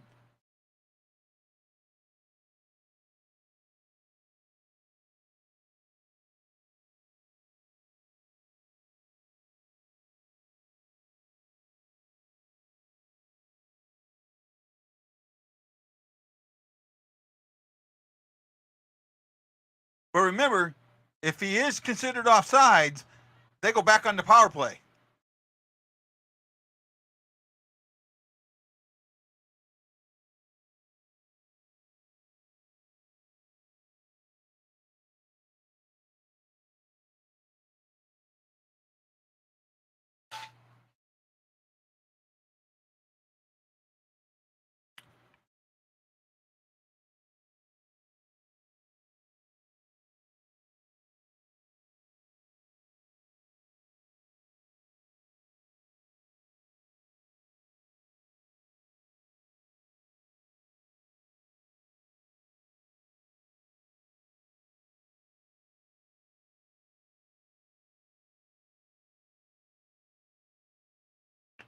No, that might be offside.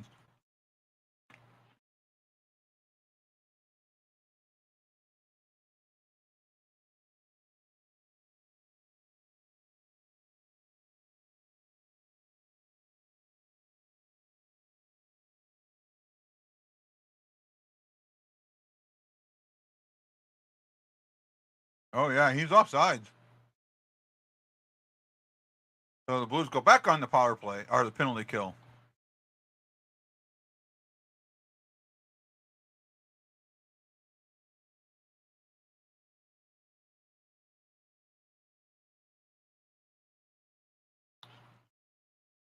Here we go. Here's the call.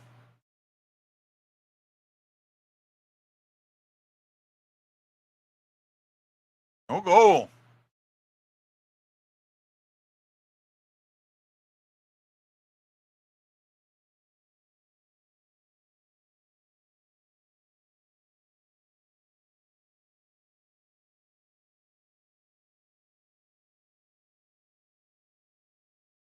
Now the time should go back to when it was offsides. Yeah, so now there's 45 seconds on the clock. So you're still back on the penalty kill.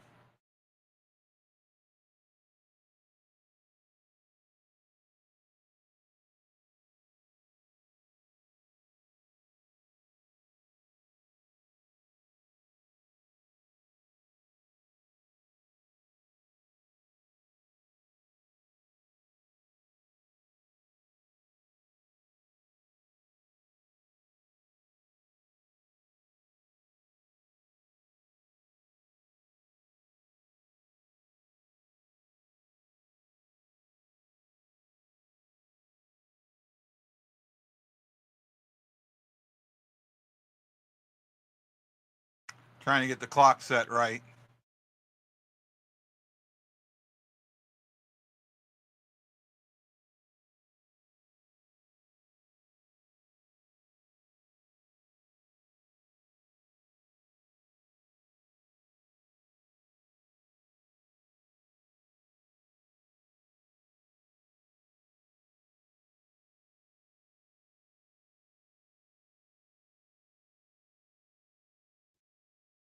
Yeah, here we go. Looks like we're going to be into the intermission here very shortly.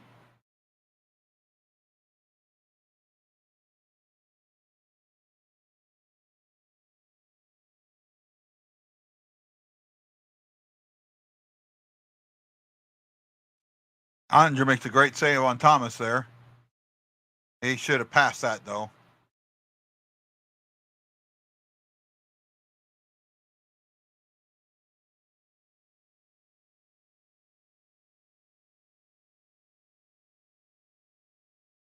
Yeah, 2 open players, no pass. You got to pass that.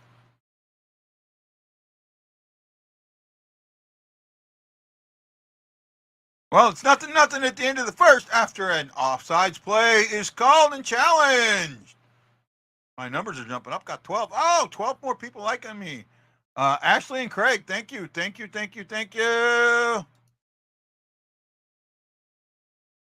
What do you expect from period 1 this season? It could have been worse. I guess that's what I'll have to say. It could have definitely been worse. They got lucky. I mean, it was offside. It was clearly offside. There's no, like, I get it. I get them going back. But there's also a danger in that. I mean, now when it comes offsides, unless it's absolute obvious, they don't challenge it. Mm-hmm. Right? They don't challenge it. And that kind of makes some sense, right? With that, getting the penalty. I still don't like that penalty. I hate the penalty for challenging offsides. I think that it should be a 5-minute misconduct and not a minor for delay a game. What do you think about that, Wendy? I can see where you're coming from on that. I've said it before. I think that there's a better way to do it. I get you not wanting it called all the time or called, has a timeout when it's obviously not. I get that. The problem is on the ones that are super close that could decide a game. You've got to take a real chance.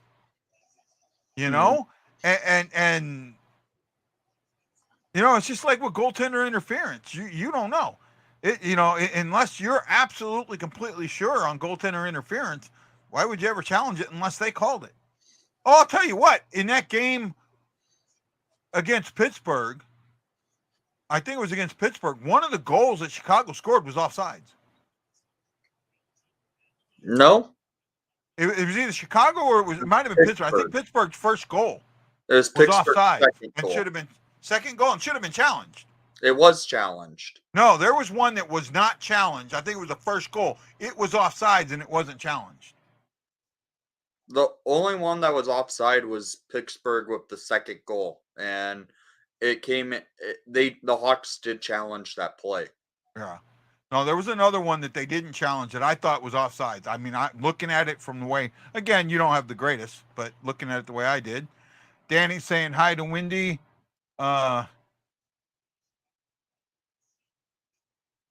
Your fans in Chicago have become annoying Toronto. Become annoying fans Toronto did for the past 100 years. I would not say that. They're getting there. Ryan Green says, I'm just upset that Bedard plays right away and I get drafted and can't play at the top level. Well, maybe get drafted higher. Yeah, Ryan Green is still in college. Yeah, so. I talked about this pregame. My concern was in preseason, we saw a lot of the same stuff system-wise as we saw last season. Mm-hmm. And I think we're seeing the same thing, right? And when you're seeing the same thing, now the concern comes in. The concern pops in. And for me, the concern is the power play, the penalty kill, kind of the same thing. Oh, Jamal Mayers is back with the Blues. Yeah, he left the Blackhawks like 3 years ago. Yeah, but now he's on TV with the Blues. I still remember that interview you and me did with him. That was pretty good. Was he the one that talked about having the skill coached out of you? I believe so. Yeah, in the interview that we had with him. Do you remember that? Mm-hmm. Right. The special teams have got to be better. The power play was not good. You're looking at let's cover the the stats here real quick. Shots are 11-6 in favor of Dallas. I actually think St. Louis got hosed on some shots there. I think there were some shots that didn't count. Ryan Suter leads with am I saying it right? Suter or Sutter? Sutter. I can never tell with one T or two T's. You can always pronounce things any way you want, actually. Ryan Sutter with 3 shots. Him and Janssen both had 3 attempts. For St. Louis, 6 shots. You had 2 shots from Parayko and 2 attempts from Kapanen. Also had 2 attempts from Kyrou. Kyrou had more than 2 attempts. But sometimes that's just the way it goes. Falk also had 2 attempts. Their Blues had 15 attempts to Dallas's 16 attempts. Mm-hmm. Hits 7-5 in favor of Dallas. St. Louis, this is the number that just jumped out at me all last season. Giveaways 7-4. They lost the giveaways all last season, and they're losing again. Takeaways, Dallas had 3, St. Louis had 2. Block shots, St. Louis had 3, Dallas had 4, and face-off, St. Louis is just getting killed. I'm seeing instant replay, instant repeat. Mm-hmm. I'm seeing instant repeat here. 11-5, 69% to 31%. This is why I don't think the Blues are going to have a good season. I'm already seeing first game in, and I'm going, how many, let me ask you this. How many people were around in 1982-83 after the Cardinals won the World Series in 82? Do you remember what the Cardinals slogan was that next season in 83? What the Cardinals slogan was in 83? right? I know you don't there. Wendy, I don't think you were a thought process in '83. No, I was not. By the way, Yeah, there was about last, I think it was 2 weeks, maybe last week or so. yeah. Betting odds for first coach to be fired this season. Yeah. Uh, Greg Berube is leading the odds with for being first coach to be Oh fired. yeah, I could see that. I could see that. I still say I talked about this. Maybe you guys understand it. Berube, or not Berube, Sundquist was the rope with which to hang himself, right? You when you hear how that played out with, oh, they got Ryan O'Reilly on a commercial now for Car Shield. Is Car Shield a St. Louis company? I don't know. I think they are because they're doing a lot of. I mean, like they're a major sponsor of the Blues. They probably are then. Yeah, I think they are a St. Louis company. Yeah, the odds for first coach to be fired, Berube with 4-1 odds. Ryan Green says I'm the only one old enough for 1982. I don't believe that. I think there's some other older people in here, but the 1983 slogan was Instant Replay 83, and we're seeing Instant Replay 2003. Right? And I hope we didn't. He has been Shin is the new one. Not sure where you're going there, Shockey. Oh, Shockey! Thank you. Oh my goodness, somebody. Shockey had told me he was pissed off at something, wasn't going to watch hockey anymore, and I was like, I was going to miss him on the show. I said something, and somebody must have sent him out. Same team, same coach. What do you expect different? You know what, Craig? Everybody told me things were going to be different because we got this player and that player. That's what everybody kept telling me. Everybody kept telling me things were going to be different. I'm the one that said they weren't. I am the one that said they weren't. Oh my God, what a goal. For who? Jack Hughes. Hughes? Yeah, we can do the out of town scoreboard here real quick. Rangers at the end of 2 are leading the Sabres 3-1. I think the Sabres make the playoffs this year. I really do. Yeah, I have them picked to go to the playoffs. I saw Boston missing.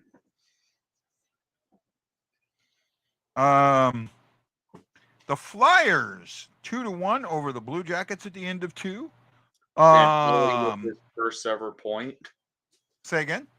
Fantelli got a point for the Blue Jackets, so he has his first assist.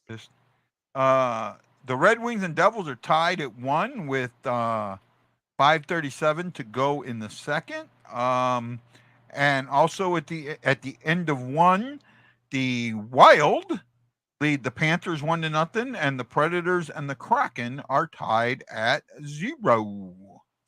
Yeah, Chris, I think New Jersey ends up going to the Stanley Cup final this year. They're my pick to go to the Cup final this year. It is one period. I get that.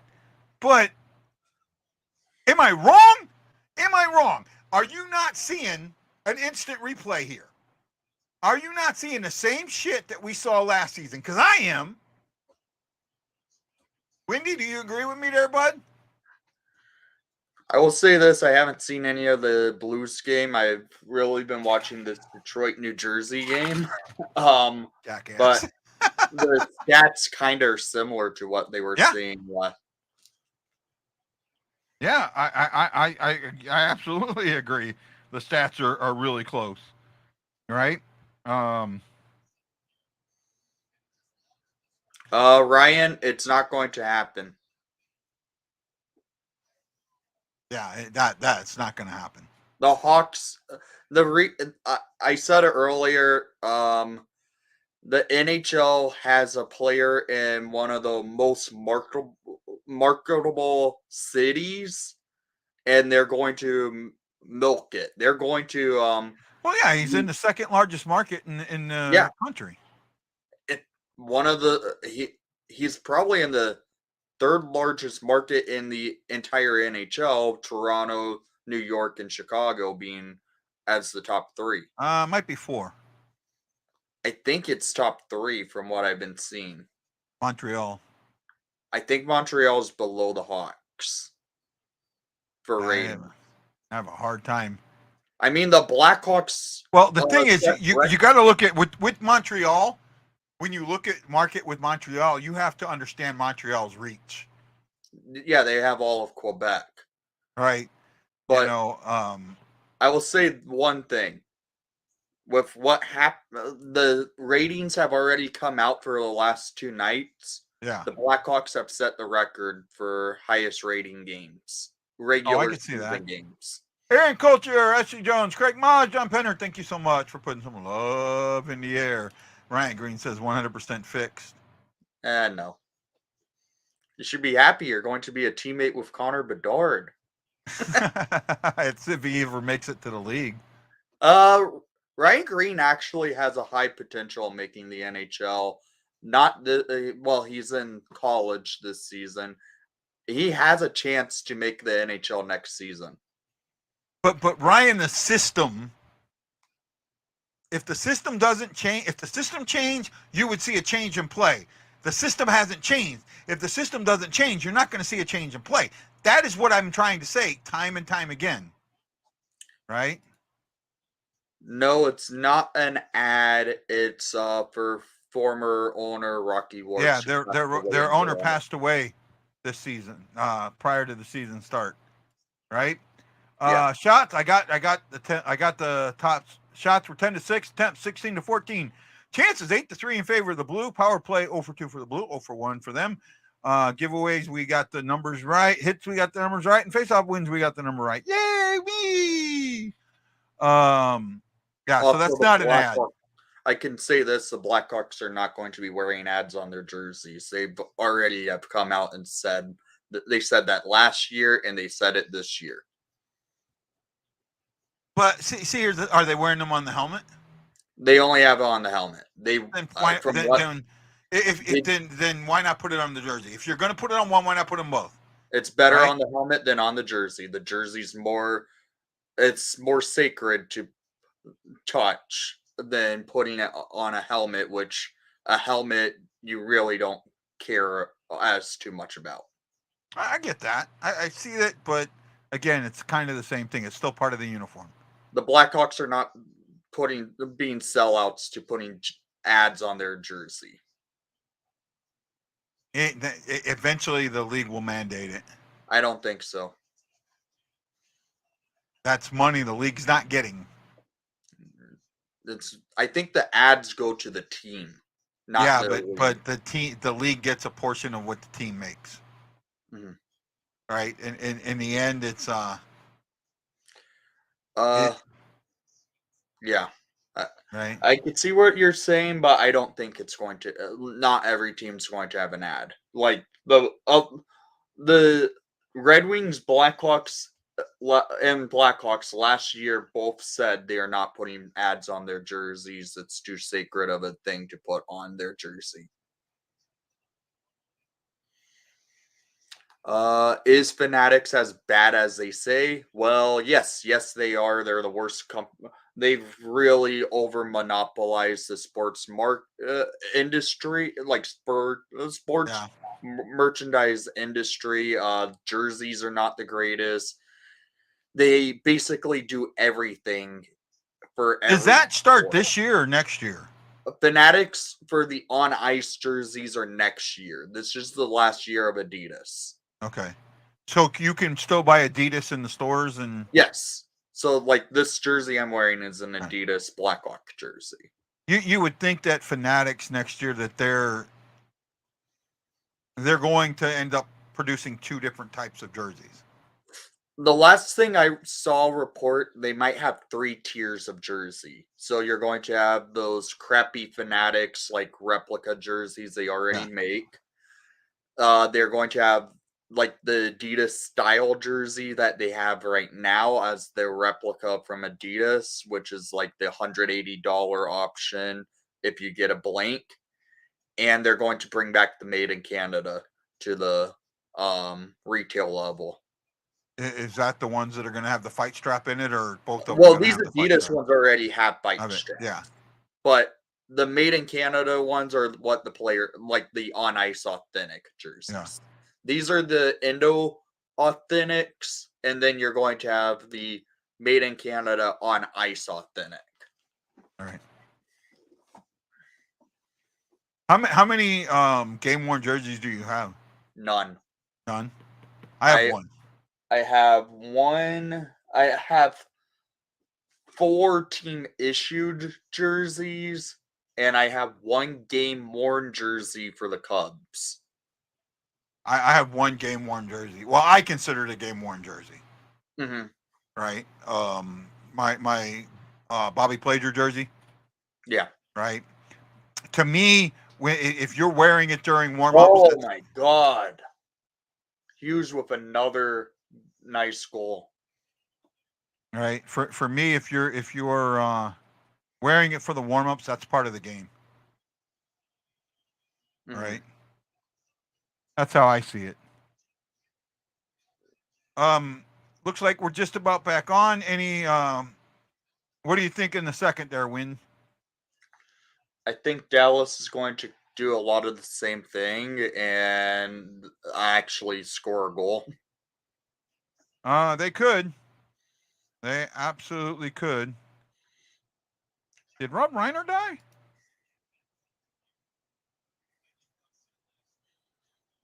Or Carl Reiner? Oh, he died a while ago, didn't he? I don't know. Okay, well, looks like we're back. I'll see you at the intermission, Wendy. Mm-hmm. Guys, I will be. I'm going to kind of go in and out during the second. I'll see you guys as things go. I'm going to kind of play it by ear. Might just kind of go in and out. So stay with me.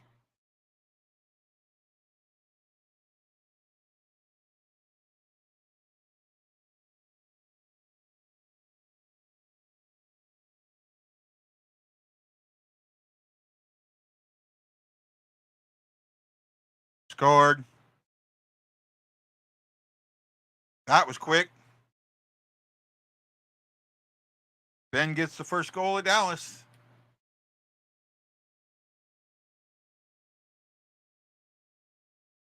Wow. You gave it away.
Bad way to start the second.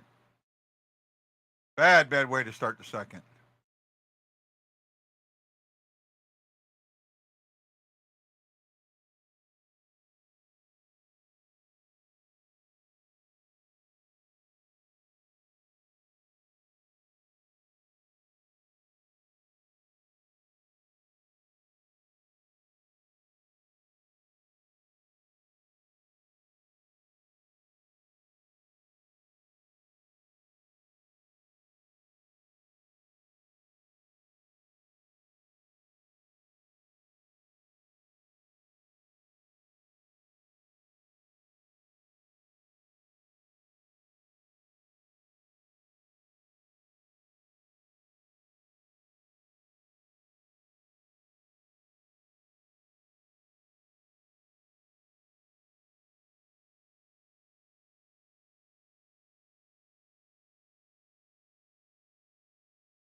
Nice shot by Verona there.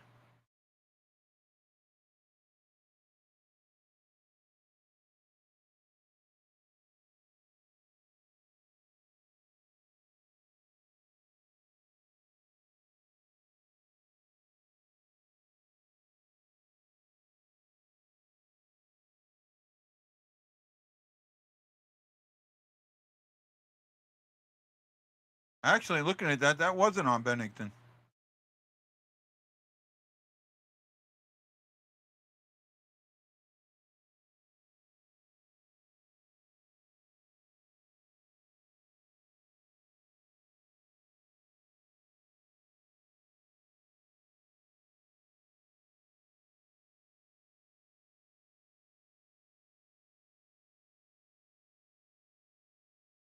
I'm gonna take a break. I'll be back here in a little bit. I'll pop back in. Stand by, guys.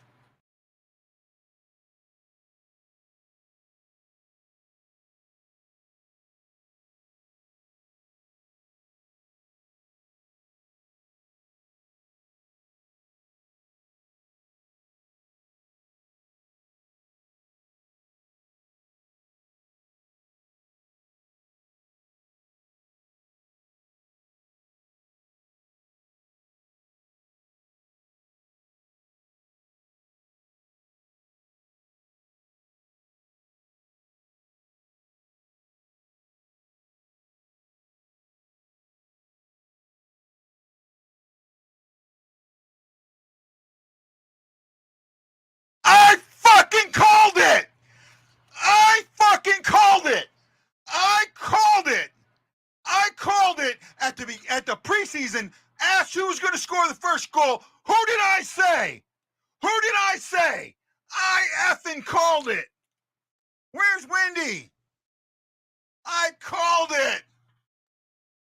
I called it.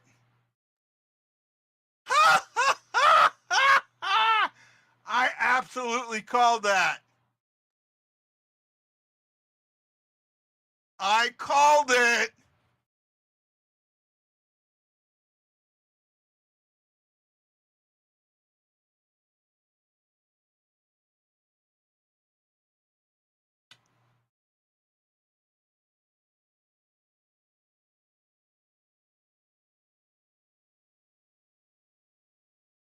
They need to step it up a lot higher, bud.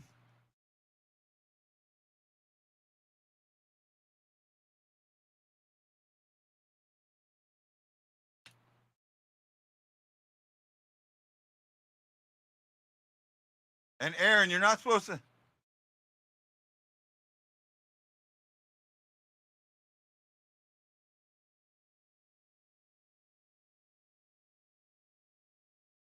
See, but you'll go to an arena that's an ad.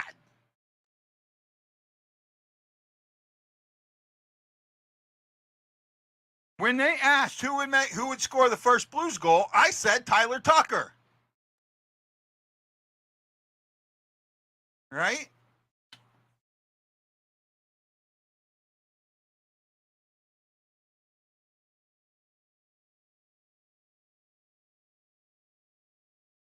I mean, I get it, but I don't. Right?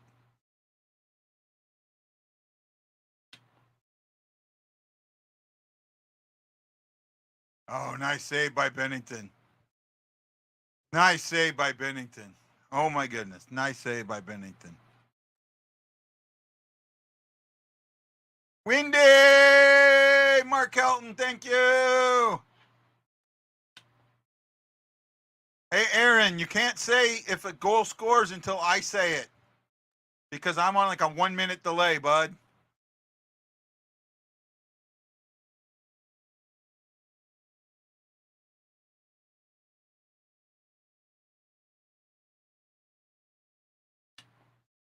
You know what I need to do? I need to go back and watch this video later. Get me calling Tucker scoring the first goal and then put the video of him scoring the first Blues goal. Put that on like my reel or TikTok or something. No, the board advertising's still there. It's still there, guys. I'm watching it. I mean, because it's saying Schnucks rewards at a Dallas game. They don't have Schnucks there, so the ads are still there. And I'm watching the St. Louis feed.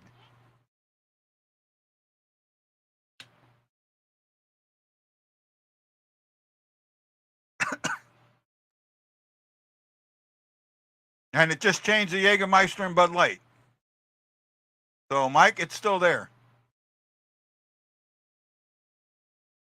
Penalty kill.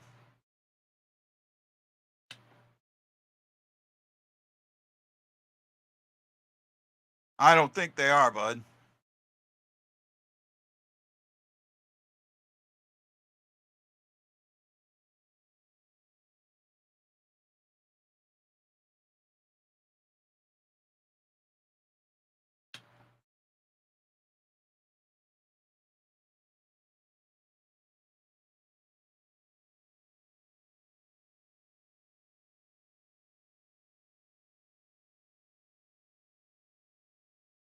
That Shin's second penalty?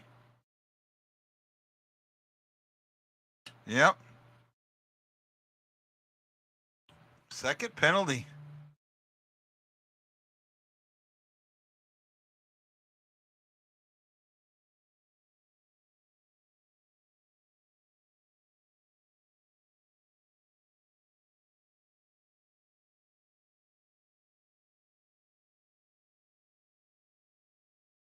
So Vrana and Blake get the assist on Tucker's goal.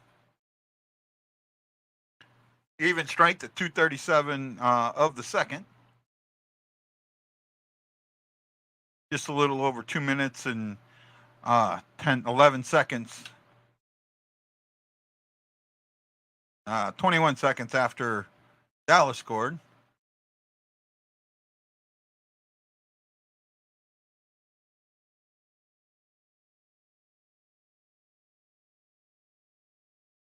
Blues clear it.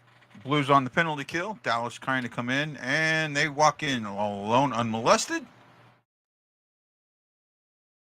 Oh. Looks like we're going 5-on-3. Nope. 4-on-4. 4-on-4.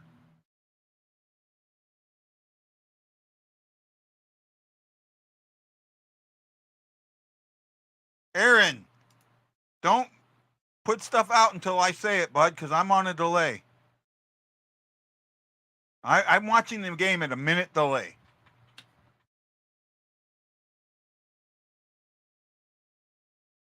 Four on four for 1:13.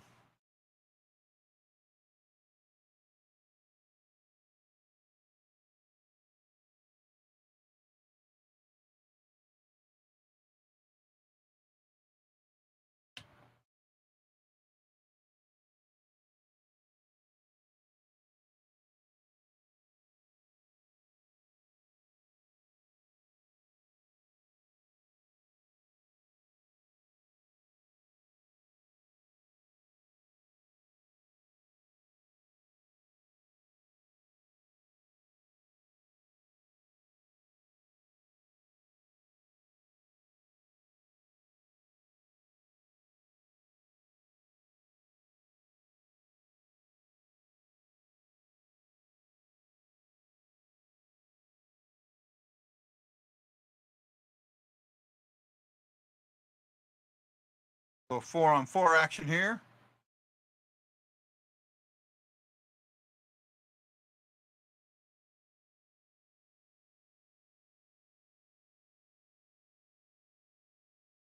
Hayes gets it in, but met with 3 players and nobody to support him. That's my biggest thing. There's no support. None whatsoever. I have the Blues getting ready to go on the power play. Icing. So the Blues are going to get the face-off in the Dallas zone with 2 seconds to go on 4-on-4, and then they'll go on like a 30-something second power play.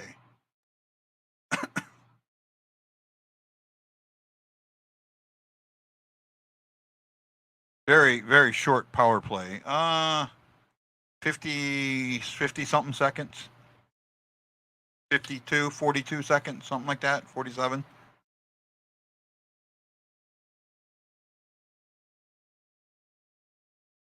There you go. Just make some control. Puck control. That's what I'm looking for. Puck control on the power play.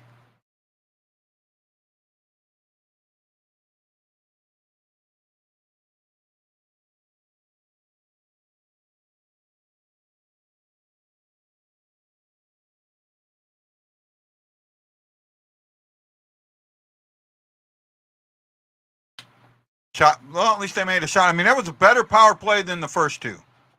Much better power play than the first two. I will say that. Right?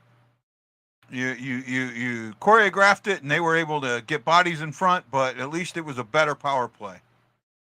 I will take the control and the moving the puck because sometimes that opens things up. Getting on a cycle. Oh, nice save by Ottinger. Robert Thomas just got stoned.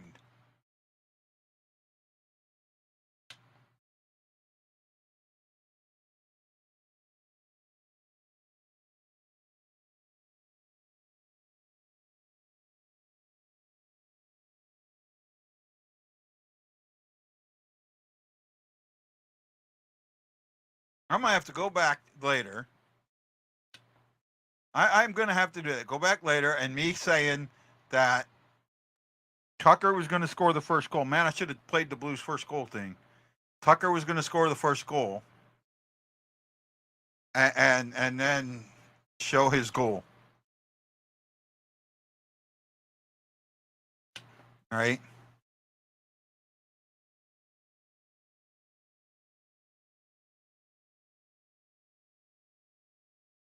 And Whitney going, I don't even know who that is. Absolutely, I called that. Da da da da da da da da da da da da.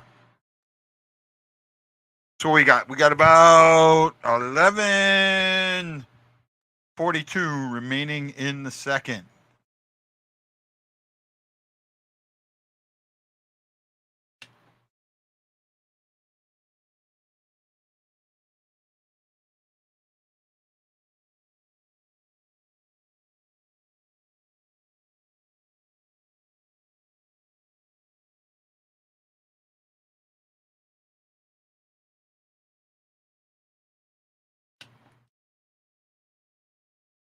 Robert Thomas got stoned there.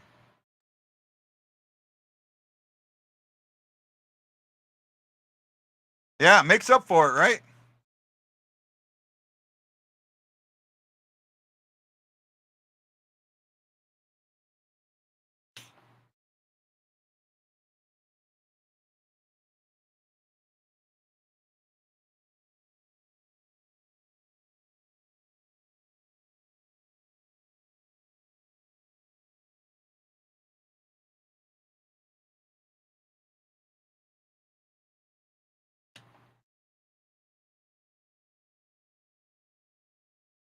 So, Tyler Tucker.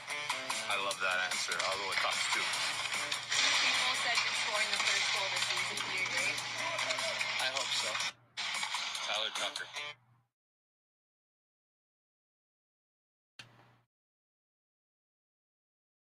Yeah, they're showing a video on the Blues Twitter where a couple of the players had said that Tucker would score it, and he asked him about it, and he says, I hope so, and then he does.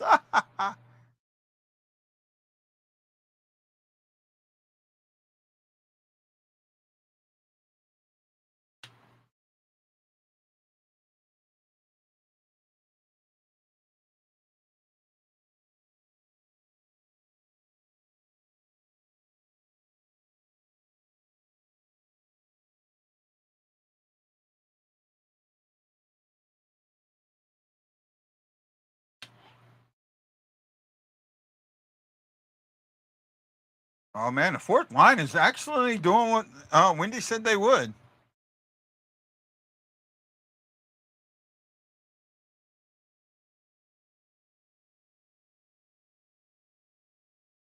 Yeah, I can see that.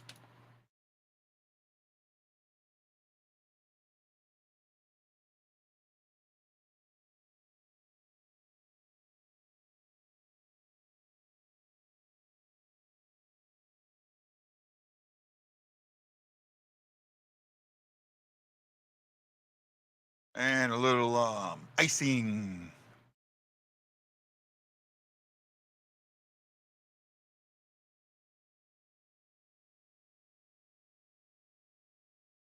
Guys, I'm going to take a quick break. I will be back. Stand by. Don't go away.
Well, Bud, I would have to agree. That was a great period.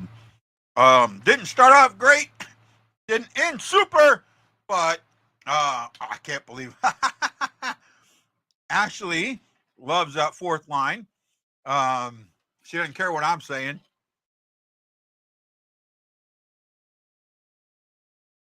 Oh, Sonny just got stoned. Blues got stoned a couple of times in this second period. And it was much better than the first. I will absolutely admit that, man. I got to change the color of my cursor. I can't see it. It's white on white. Bennington makes a great save towards the end. Excuse me. Shots were 12-9 in favor of St. Louis. They're 19-18 in favor of Dallas for the game. Both goalies have given up one goal. Bennington gave his up first at the 18 mark of the second from Jamie Benn, who was just in the right place at the right time. And then 2 minutes and 21 seconds later, actually, no, that's not right. 2 minutes and 19 seconds later, the BlueNote Fan Report got some love by calling it. They called it. Tyler Tucker gets the first goal of the season. Now see if Wendy's going to come back and let me go see. But yeah, man, we called it. How you doing, man? What do you think of the game so far? I'm liking Cappy's game tonight. There's some guys that have done some good games tonight. I'll admit that. I'd like to see Kyrou a little bit get better shots, but he's getting some shots. I can't complain. I can complain, and I have complained. That was a better period. Got away from some of the stuff we saw in the first period, and let's just hope that continues, right? It's still a tight game. It can go either way. Like I said, shots were actually they've changed it 20 to 18. Leading the Blues in shots is Kyrou with 3 shots and 6 attempts. Sundqvist is behind him with 3 shots and 4 attempts. Kapanen's had 3 attempts, nothing on net yet. Yeah, that's kind of it. A couple of guys out there with 3 attempts total. Saad has 3 attempts, 2 have missed the net, or 1 has missed the net, and 2 have been blocked. But all in all, better period. Blues. Let's put this back. I can do this sort of. There's 29 attempts for Dallas, and the Blues have had 36 attempts. Ooh, I got that right. 13 hits for the Blues, 12 for Dallas. St. Louis has 10 giveaways. Dallas now has 10 giveaways. That's a nice number to see. Blues have 4 takeaways. Dallas has 7. I'd like to see Blues get that down a little bit. Covered block shots, 10 for Dallas, 7 for St. Louis. Faceoffs got a lot better. 17 Blues. Dallas is leading 20-17 for 54%, 46%. Nathan's here. Yes, there's been good goaltending on both sides.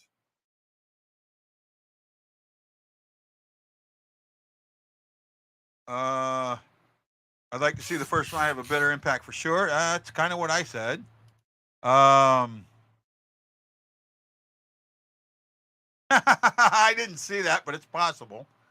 I'm still like floating on cloud 9 that I called that. I can't believe it, but I did. I absolutely called that. Yes, Aaron, much better period than the first.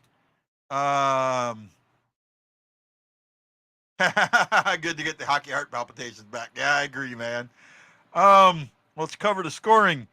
I think I talked about it. Actually, I already covered scoring. What haven't I covered? Good. It was a good second period. I mean, plain and simple, it was a good second period. Last year, the second period was bad for us. Maybe a little bit better this year. To the 13 people watching, thank you for watching. And to the 17 people that have thrown that love in the air, thank you. Nathan Moyers and Marilyn Lesnar have added themselves to it. Yes, power play. Power play has not been spectacular. No, they did have one like really short one, which they did get. I want to see them on the power play more than anything else. Just start moving the puck. Start moving the puck. Don't worry about the shot yet. Move the puck. You keep moving that puck, you're going to open a lane. But you got to keep moving the puck, and that's the important thing. Just keep moving the puck.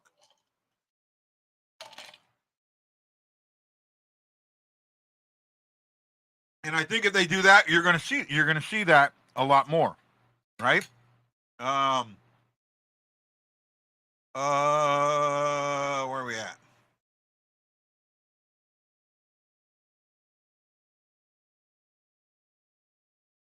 Move the puck in the net. Yeah. Move the puck, get the puck in the net, or put puck on net, I think is the better thing to say. I will say this for all of those watching. I am working with something. Yesterday I was feeling kind of down, thinking that this isn't worth it and all that. And I got someone reach out to me today.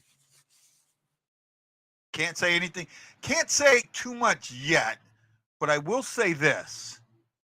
Possibly for a game in December or January, I'm going to have 4 all-inclusive tickets off the third row to give away for the Enterprise Center.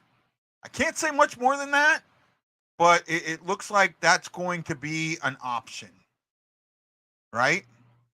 And I'm not sure how we're going to do it yet, but if it comes to fruition, somebody could be going to a really good game, right? And we'll see what we can do.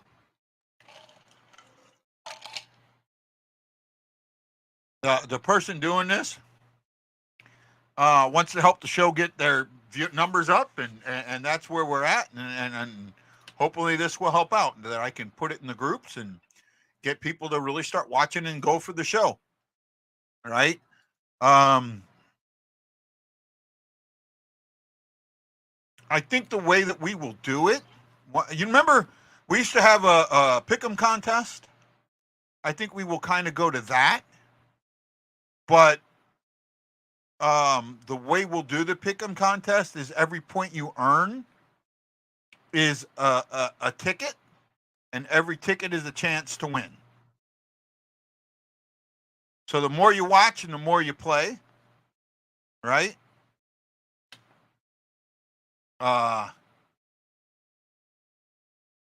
The more you watch, the more you play, and the more you play, I think that I will, like, you have to watch the show to get, and maybe I'll put like things out there for tickets. If you watch a show, here's a way to get extra tickets. Something like that. So the more tickets you have, the more chances you'll have to win the tickets, right? And we'll figure out. I'll look at an app or something like that we can kind of use for that. Yeah, no, I look, as soon as I seen it, I pretty much was sure it was Tucker. It didn't look like it. It didn't look like it changed directions, at least to me. Right, and it completely surprised me. Kyle Hauser, David AC, thank you so much. 19 likes, wow. 19 likes and 14 viewers. I appreciate it. We're going to hit that magical 50. We're going to hit that, and then we're going to go for 100. And then we're going to go for 200. And then we're going to go for 400. Then we're going to go for 800. Right? We're going to get there. Right? We're going to get there. Tucker has played a good game. I will admit that. Oh wow, that looks good. They're showing Jack in the Box sandwich. I don't know if it's the same one. I've had this happen before, right? When I was watching something, I was watching the hockey game, and there was a commercial. Can't remember if it's for Carl Jr.'s or something like that, but they're showing a sandwich, and it turns out that the sandwich is only in St. Louis. I went to the one Carl Jr. we have here looking for the sandwich, and didn't have it. right? Now, see, they just showed something on the NHL commercial, and I don't understand why they showed it, right? Because what they showed is something that's illegal. The throwing of stuff on the ice. If you threw, like in Nashville, they like to throw catfish on ice. And that's illegal. You like the rats that they used to throw and the octopus, you're not allowed to do that. Well, why would they show that if it's something that's illegal? You're promoting it. So that doesn't make sense to me. No, we don't have any Hardys. Oh, it's Hardys around there. Yeah, we just have a Carl Jr. Yeah, the octopus in Detroit. Might have been Jack in the Box. I don't remember what it was, you know.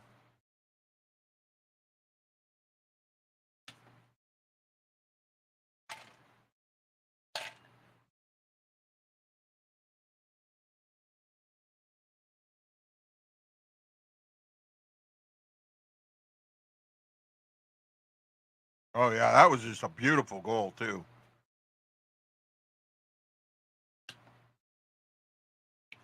Let's go, Blues! Let's go, Blues! Let's go, Blues! Let's go, Blues!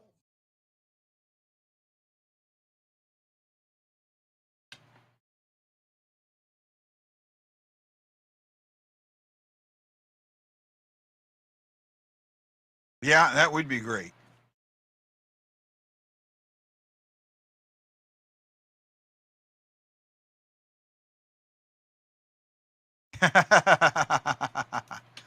Yeah.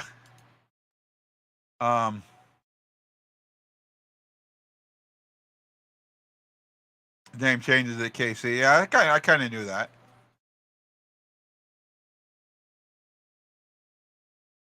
Hey, you know, throwing hats anywhere is a good thing, you know, as long as it's not against you, right?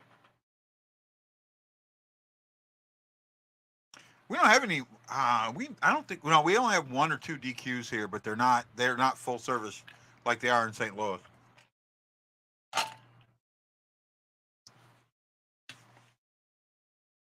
One thing I remember.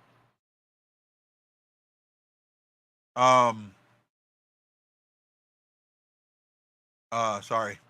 One thing I remember where I lived, there was a Dairy Queen, full service Dairy Queen that was like right up about a mile from the house, you know. I remember going there and, you know, because back then, you know, a sandwich was $1, you know, scrounging around the house, finding a couple of dollars and going there. Well, hey, congratulations, Jason. Congratulations, bud. Congratulations to you and your daughter.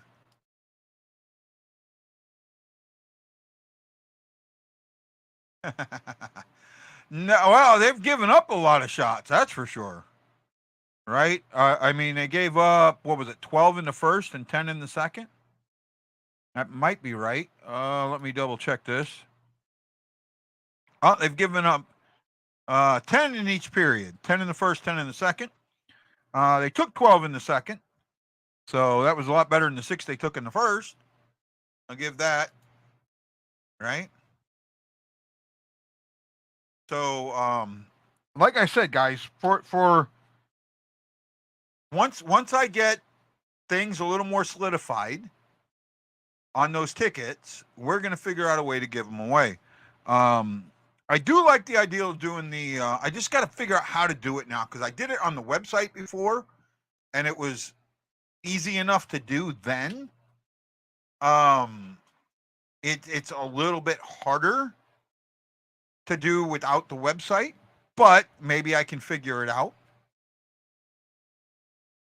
And I like it being where, you know, every point you get is a ticket, right? And then the number of tickets you get, it's not how many points you get. You know, it's not just the guy with the most points wins them. you still have a chance. You know, it's like a lottery system almost, right? So if you remember the pick'em contest, the way we did it was prior to the game, you picked the winner of the game, the score of the game, and then one player picked the click. You got 1 point if your team won, and 1 point for each score you got right. If you got all three right, you got a bonus point. So you can get 1, 2, or 4 points. Now the player, you pick a player to click. It has to be on the player that you pick on the team that you pick to win.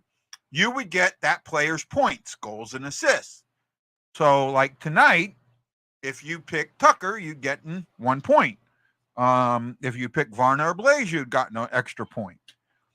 And then, you know, if I can come up with an app that will help me do all of that. Now, see, the thing that we did, the way we did it was we did it with a Google Sheets or Google, right? I could make a questionnaire in Google, and you filled that out, and you can only fill it out when you had to put an email address, and you filled it out one time. And then we reset it for every game. I think that we'll do that.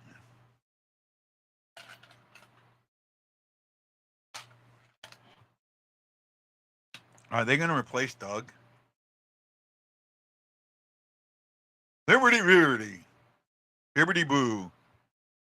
A Bee Boo. How can someone, man?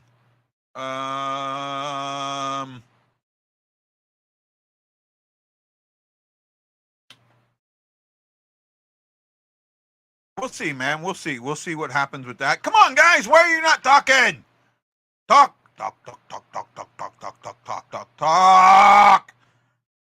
It's that's what makes it hard, man. When it's just me and there's nothing to talk about. I don't have commercials. You know, in the 18 minutes of intermission, I have 4 minutes of commercials, so it makes it easier. Right? Varna and Blaze with the assists.